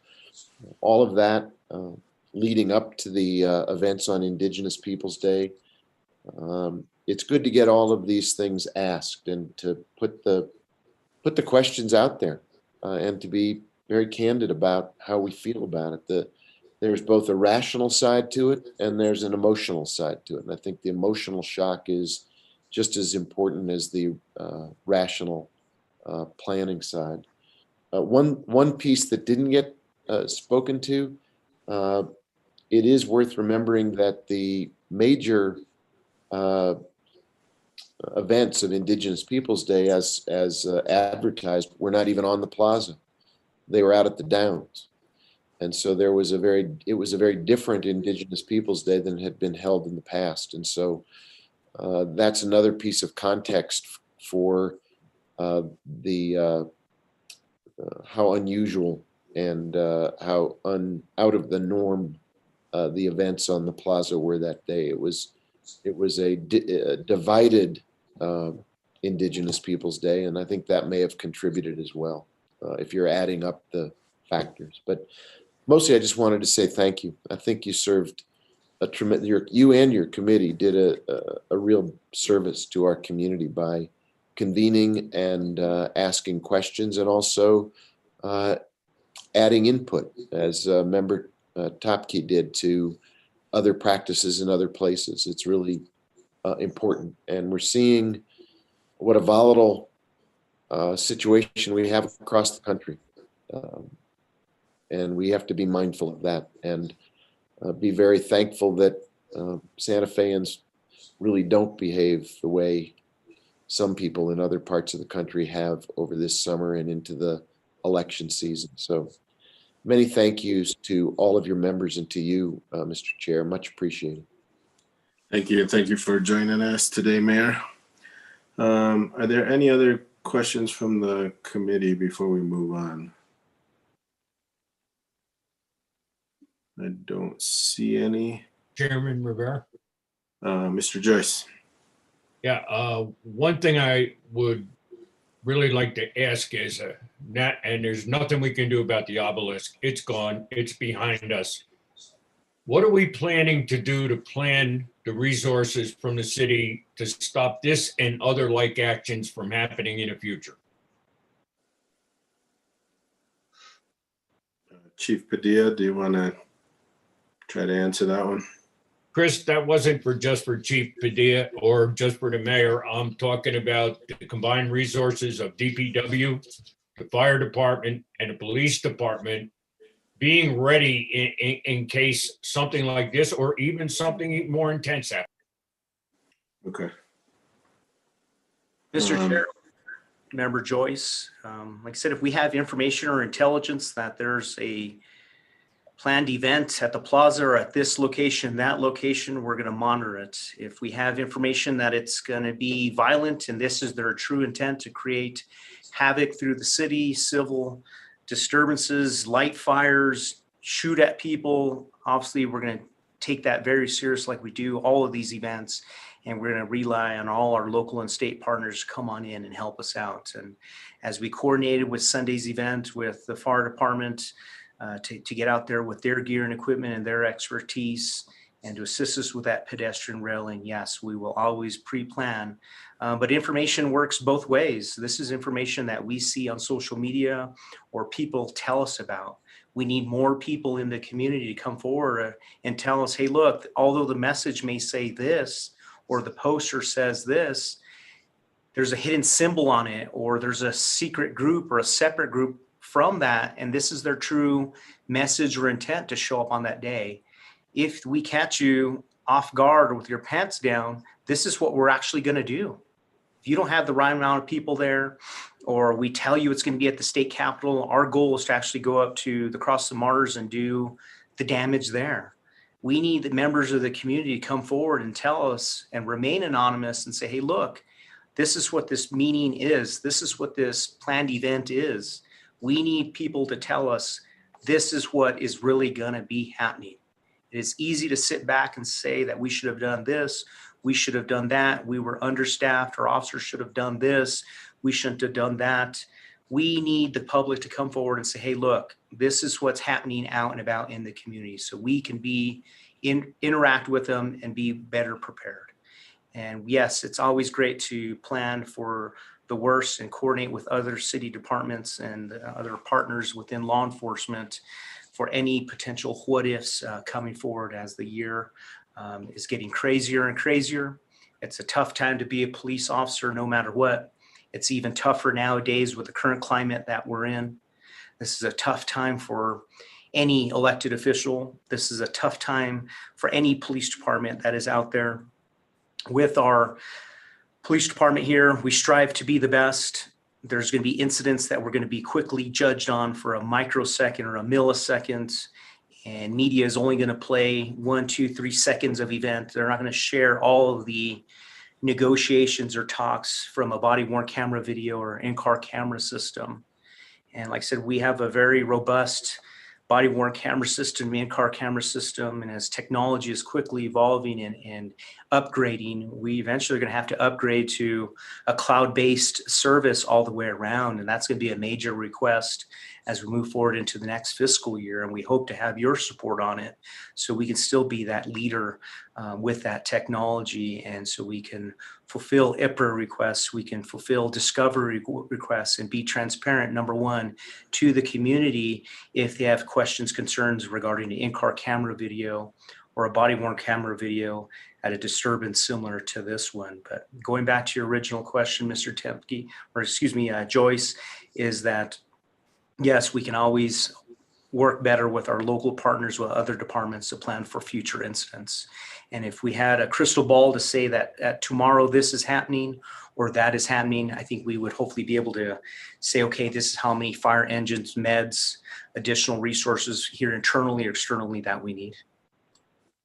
No, I didn't mean to put you back into the defensive mode. That wasn't my intent. My intent was, this is over. Okay, we learn from it. We go on. I guess I was going to save this for the end, but I'm a big proponent of the rule of law. I'm also a big proponent of the word inertia. I learned it as a junior in high school. All right. And if it doesn't get started, it's really easy to stop. It's really that basic. And it doesn't matter whether we're talking about a car, a riot, or whatever. It's just a scientific principle that all of us live with every single day. So I would just like people to keep that in mind. Thank you, Mr. Joyce. Next, item B is the 2021 meeting calendar. I just realized there's no action on it. I think all the advisory committees, and correct me if I'm wrong, Ms. Pfeiffer, but all the advisory committees were just asked to put their usual meeting dates for the 2021 year onto a calendar so that we can know about it. And I think our time has been consistent, so we should be meeting like we do, hopefully here soon. I do commit to you guys to talk to the city manager to try to make sure that our meetings are a little more consistent. I'm not going to promise you monthly, but because of the staff time and everything else, but we'll try to get it as often as possible so that we're not in a situation where we're not meeting for months again at a time. So I will commit to that. And And Mr. I Chairman, will confirm that, Chairman Rivera, these dates were proposed to the city clerk's office, or given to the city clerk's office to move on to the city council to vote on. So currently right now, it's my understanding that the city manager may continue to suspend the meetings into 2021. Maybe in March or April, we can start meeting again, depending, of course, on the COVID situation. Yeah, I'll discuss that with the city manager and see if we can do a little better than that. and Mr. Chairman, you and I have a commitment to each other to sit down, well, virtually sit down and talk about membership and looking at adding some people onto the committee. I know you looked at a number of the resumes of people who applied to be on the Health and Safety Committee, and there's some terrific people who are committed to the work that is in this committee's bailiwick on an ongoing basis. So you have my absolute commitment to take the time to try to staff up or increase membership so that everybody feels that the committee is fully represented and the voices across the community that care deeply about public safety get a chance to be a part of the committee. Because I do agree with all the members who said they make a significant contribution. I don't think they should leave this meeting without our thanks for the work they do. Thank you, Mayor. Somebody, I believe from the committee had a question. Maybe not. Okay. Next, Mr. Chairman, are we in the general question section of the meeting? Not yet. We have another matter from Chief Padilla, the 2020 crime stats. Okay. Chief? Mr. Chair, committee members, in the packet is the base occurrences, the crime data sheet for the month of September. If you've all had an opportunity to review it, or if you want to pull it up on your device and review it. But like I said, we'll stand for any questions regarding that crime data sheet. But I said one number that I focus on is homicides. Excuse you. Homicides is to date, we've had 3 compared to last year where we had 6. Overall, crime has dropped 26%. And then calls for service overall, last year for the month of September, we were at 73,775. And then this year we were at 65,071. So we haven't seen a decrease, and we attribute it towards COVID, although it's keeping people at home. Like I said, there's still an opportunity for crime to occur at the local shops. Residential burglaries is one thing that we've seen drop by 9% because people are at home. There are still some breaking and enterings that are happening, and those are up for that month, where people still are snooping and pooping and going around. But we encourage the public to be vigilant and share the videos and information with us, whether it be a surveillance video or them actually seeing something, as we still remind everyone to lock their car doors. It's a moment of opportunity when people walk through neighborhoods and they jiggle car doors. If they find something open, they're going to rifle through it. Even if they see a child's backpack on the floorboard, a glove compartment, they're going to go through a center console for stealing a car charger, a battery pack, small little items like that. That's what they're going to steal, and whatever they can carry away with or load up into their backpack, that's what they're going to do. But we'll stand for any questions if anyone has any questions regarding the crime data sheet for the month of September.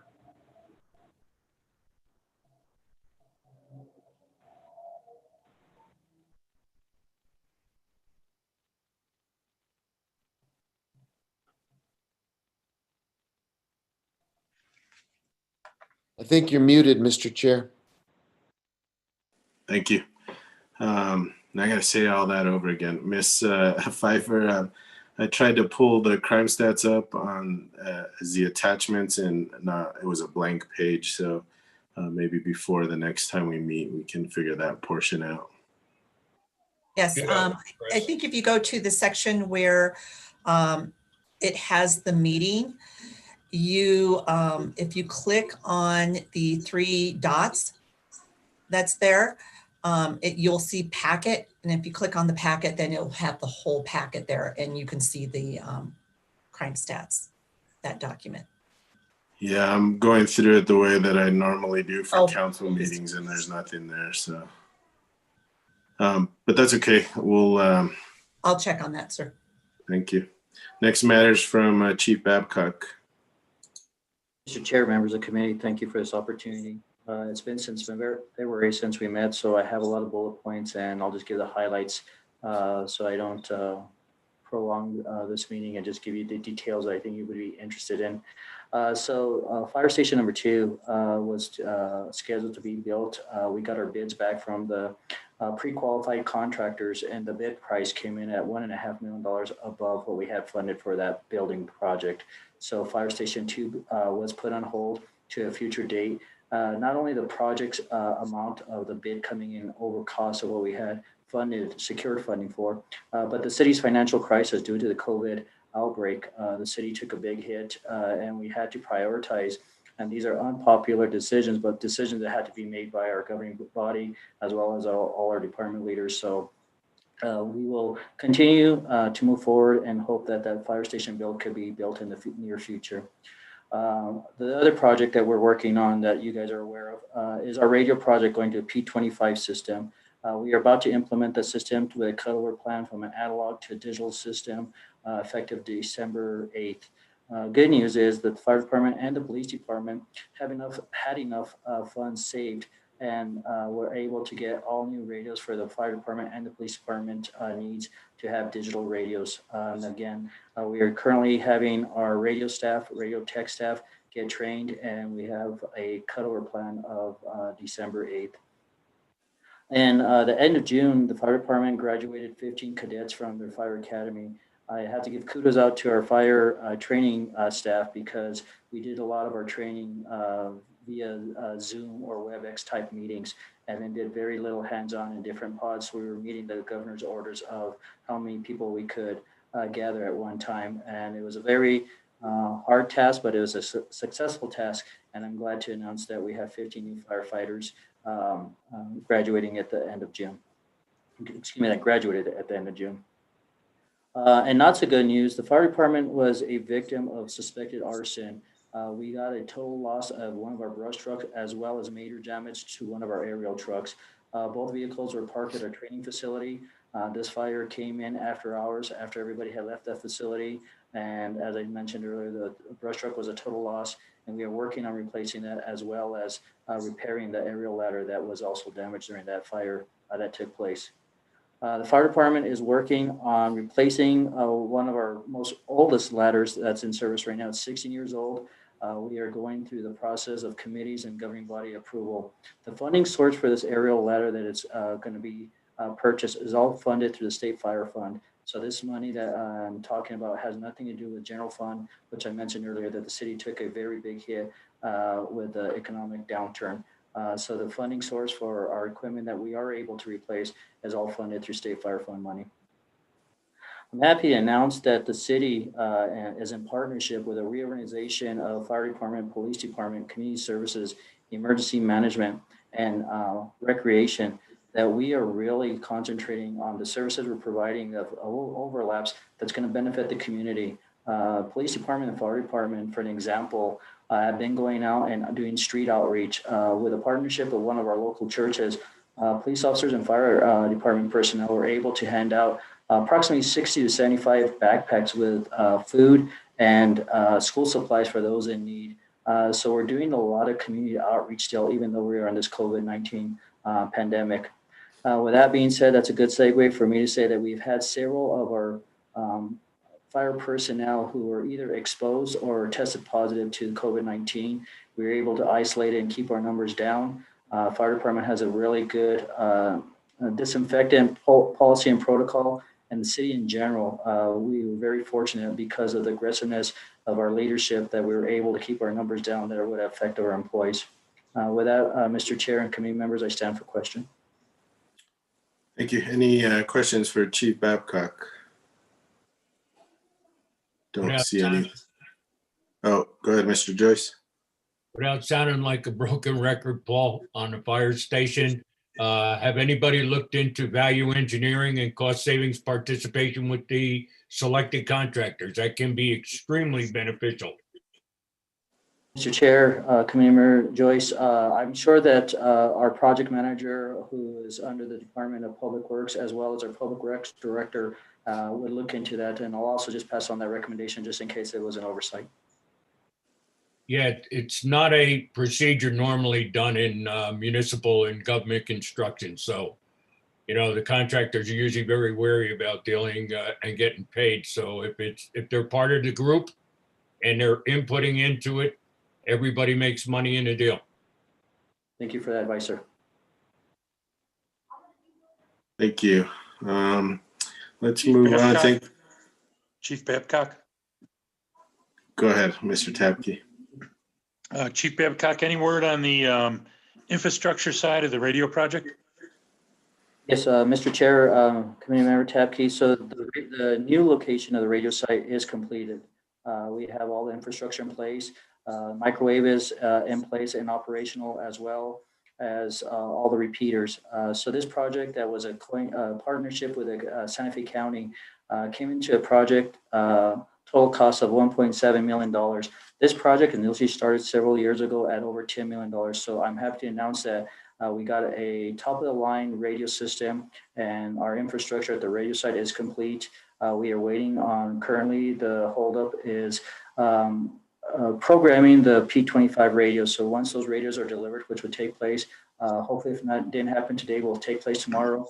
Our radio shop technicians will program those radios, and they will be able to move forward with a cutover, sir. A second site? Mr. Chair, Committee Member Tapke, the second site was scheduled to be at the Fire Station 2 build. That was going to be on the training tower. Because that Station 2 is not being built, currently our RET department is looking at secondary sites. Locations that have been mentioned are the Department of Public Safety, as well as the Baton Building, and other sites the county has in place. So secondary sites are being looked at to see what would be the best move to improve coverage for the city. Thank you. Thank you. Matters from RECC, Vanessa Marquez. Vanessa, are you still with us? Good afternoon, Mr. Chair. Yes, I'm here. Hi, Vanessa. Mr. Chair, members of the, good afternoon, Mr. Chair. Thank you for having me and for the invite.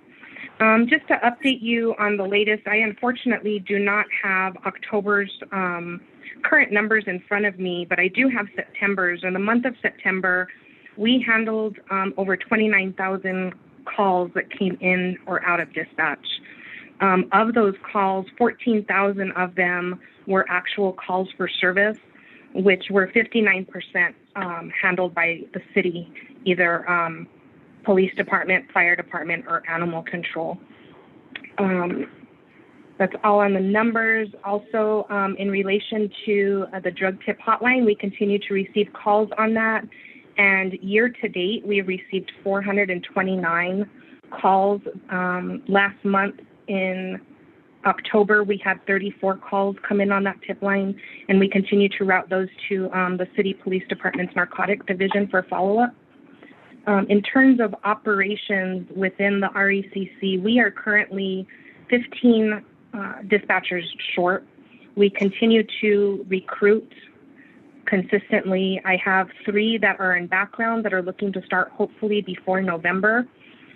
As Chief Padilla stated earlier, the New Mexico Law Enforcement Academy has been closed. And for those of you that do not know, my dispatchers also need to have a state certification in order to be a dispatcher within the state of New Mexico. So fortunately for the dispatch community, they have resumed classes, but unfortunately they're doing back-to-back classes with only a week notification. So they're currently holding 2 weeks of in-person classes at the academy. The dispatchers are not able to leave. They're there for the 2 weeks straight, and then probably about a week later, then they have another academy. So we are starting to get caught up on that, along with our other online trainings that we have to keep up with our other certifications. That's all that I have to report, other than what Chief Babcock stated with the P25 radio project. This has been in the works for several years now, and I am happy to say that we're close to the end of this project. As you all are aware, we also went live with our CAD system project, which was also in the works for 2 years. We went live with that in June, and it seems to be working very well right now. Also, along the lines of upgrades, we were approved by the Department of Finance to upgrade our phone system, our 911 system. So immediately following our radio upgrade, we will go into the phone system upgrade. That's all that I have to report, and I will stand for any questions. Thank you. Any questions for our RECC director? What is your total authorized headcount? 44 FTEs for dispatch personnel. So you're down about 30%. Yes, and it's not just our center, it's nationwide. Are you able to maintain minimum staffing levels through what, overtime or? Yes, minimum staffing levels are always maintained no matter how many personnel we have, and overtime is deployed when those vacancies need to be filled. Thank you. Any other questions? All right, so the municipal court report is on. I don't think there's anyone on from municipal court, is there? No, there is not. I thought that Chad was going to be joining us, but I guess he is not. So. All right, and I'm having I can't open the court report either, so I'll call you maybe tomorrow and we can walk through how we typically do it. So that sounds good to me. Thank you. Communications from the floor. So this is typically a time where we allow the public to comment. So Ms. Pfeiffer, I believe somebody was going to send you an email comment. I don't know if that happened or not, that they wanted read into the record. I did not receive anything, sir. Okay. It looks like you do have an attendee that has raised their hand. Yeah, Joe, Miss West, I think, has raised her hand to make a comment. You want me to? Go ahead. Yeah, go ahead and promote her. Miss Pfeiffer, if you can time her for 2 minutes. Okay. She's been unmuted. Miss West, you have been unmuted. Thank you very much. I hope you can hear me. I just want to make this very brief, going back to what Chief Padilla said about what happened on the plaza. I want to say my personal opinion was, although I wasn't there for it in person, but I watched it. I actually think that what the police action was, although confusing to a lot of the public, was actually quite excellent. And it's a tough call to see whether or not a town like Santa Fe, at this point in history, given the influence from the rest of the country and a rise in actions in the public that are not necessarily to my liking. I think they made the right decision to pull back. And that's my opinion. And someday I would love to talk about something that happened to me that became an international incident back in the 1990s when I was an activist. And President Aznar of Spain was visiting, and the action was going to happen in Albuquerque, but at the last minute, he came up to Santa Fe. The Santa Fe police defended me when I was in the proper position, but was holding a sign, España sí, Aznar no. And of course, President Aznar's cavalcade stopped right in front of my place. His bodyguards came out, grabbed my sign, and the Santa Fe police came right away to the rescue. And it was seen by friends of mine in Salamanca. It wasn't noticed here, but I want to say that I've had my own experience with the police that's been great. And as for the reference to actions that are happening around the city, tell me if I'm running out of time. I think the person who was being described with the flag, the aggressive flag, is somebody I got to meet at the intersection of St. Francis and Sirius Road when I was supporting Biden and he was supporting Trump. And it was a very passive aggressive moment that I experienced myself. And I want to commend the police department in general for what you do. None of you is perfect. None of us is perfect. But I'm just very impressed. And someday, Chief Padilla, right? I would love to just talk to you over a cup of coffee and tell you about the incident that happened in front of the cathedral. It was pretty cool, and it was televised in Spain, but not here. My moment of fame. I have other comments, but thank you very much for holding this meeting, Councilor Rivera. I agree with the mayor in saying this was excellent. And you all, Mr. Joyce, Mr. Harris, Mr. Tapke, Ms. Lewis, and others, I appreciate the work you do. So this is a compliment, and I think you all deserve it. Thank you. Thank you, Ms. West.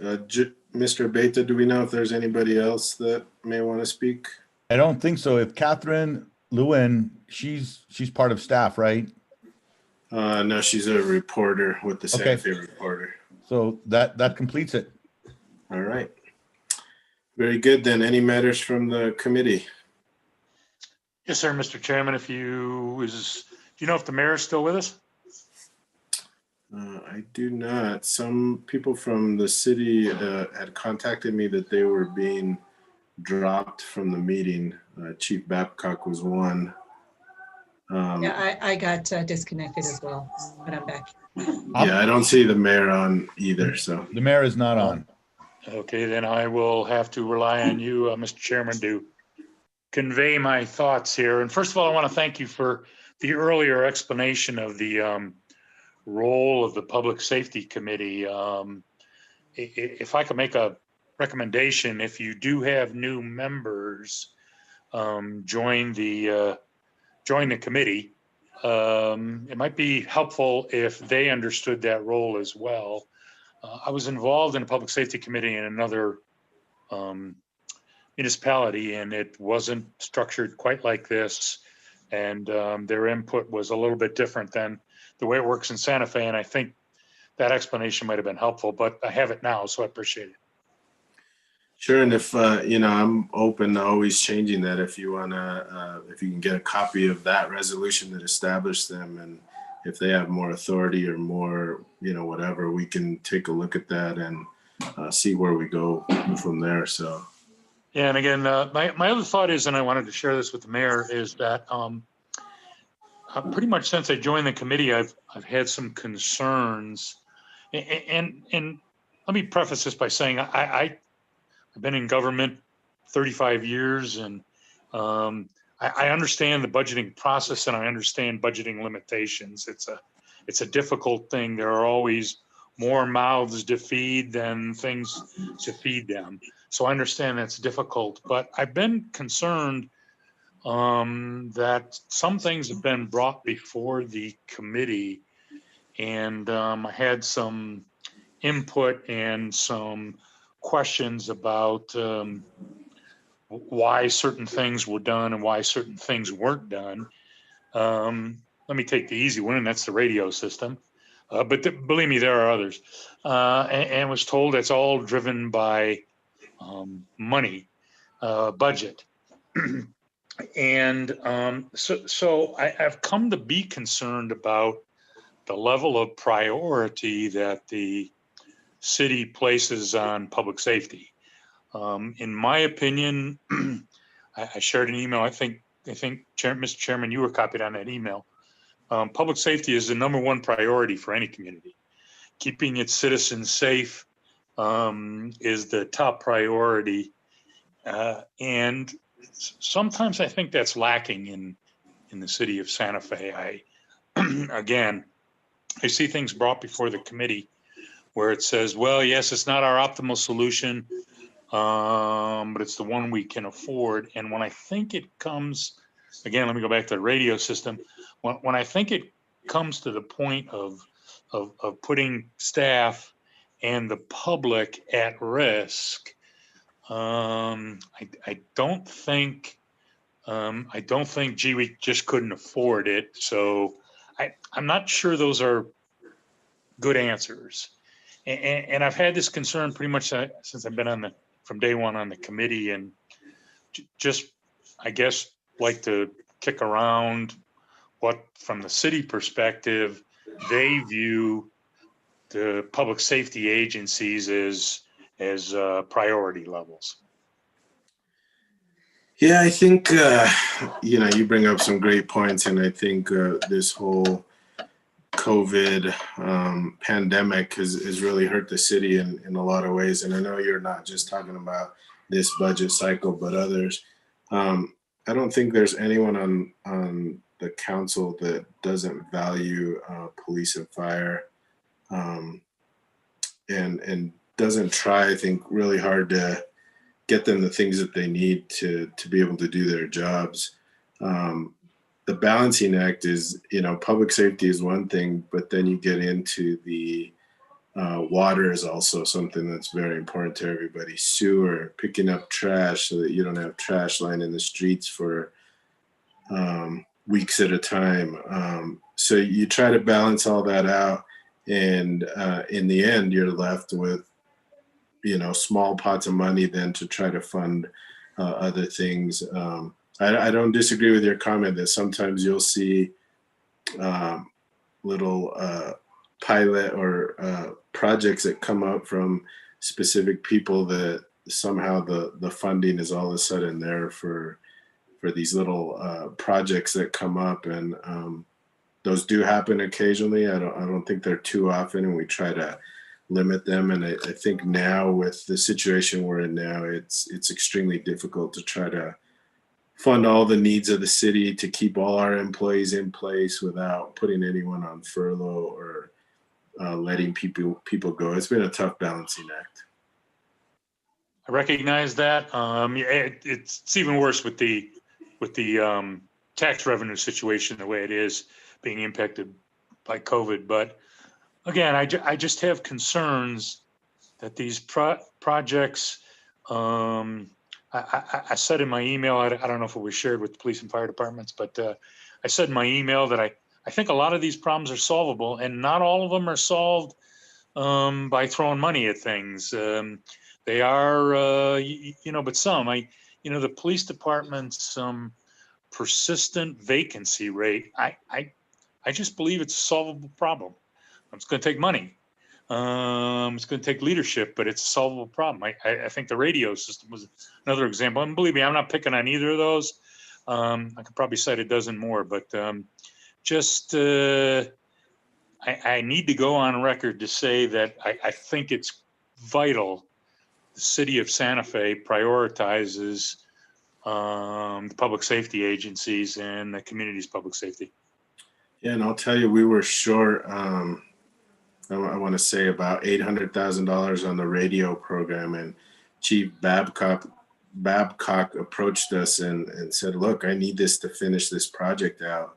And we had to do some things differently, but we got him the money that he needed. And again, I agree with you; it's an important project, and he helped push that along. So, we do our best to try to make sure they have what they need to be safe and do their jobs.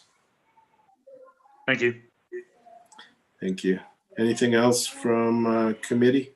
Yeah, Chris, Mr. Chairman, I want to second the same comments from Steve. I've seen it also. As you know, I'm a major proponent of OSHA training for all city employees. They need to be kept safe. They need to understand how to keep themselves safe. And we've had some incidents, in the past that don't need to recur. And it's not a very expensive program. And I think we do have somebody now that's been brought in for safety or Yes, so we have a safety director. yeah, and I would find it hard to believe that we would not be pursuing, a training program in OSHA, which most of it is, I believe, is online based. I do want to second Steve, what he said. I really appreciate the police department and the job those guys do. I don't know how they do it.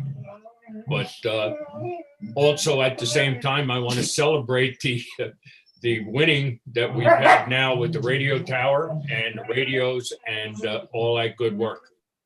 Yeah, thank you. And I'll check with the safety director about the OSHA training. I believe I read something about that they're getting city employees either trained through the community college or online, but up to a certain OSHA level, and I'll have to get all that information for you.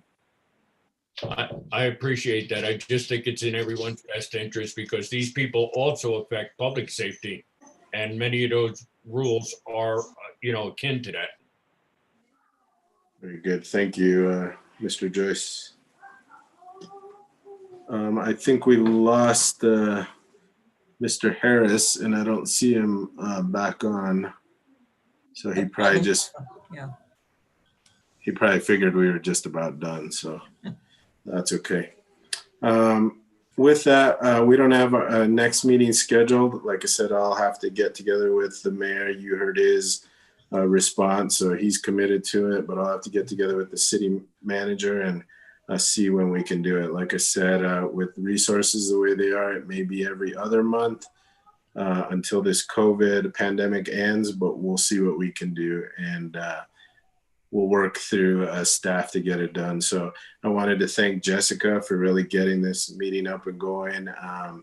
You did a phenomenal job. I'm looking at you. If you can tell, I'm looking at you. I appreciate You that. did. Sir. He did a phenomenal job getting it together, and I know you guys have been gone for a long time, so we come back on, and now we're using Prime Gov instead of what we used to use. So it's all new and it's all crazy, and we're doing things on Zoom versus meeting live. That's a bit of a challenge, and there were some of our members initially that didn't want to have a Zoom meeting, didn't think they could do it. So we managed to work our way through that. I wanted to thank Joe Beta. I know he's getting ready for another meeting coming up at 4, so I don't want to keep him too long. And again, thank our public safety people, police, fire for, I know we have some tough times, but I know we have great people in each of those organizations. And like I said, though, we have to ask the tough questions. I have a lot of respect for both organizations. So appreciate you all. So with that, thank you to all the members as well. He did a great job vetting through this tough situation, and it's a longer meeting than we typically have, but I just wanted to thank you all. And like I said, look forward from messages from Jessica about our next meeting, which, like I said, may be January.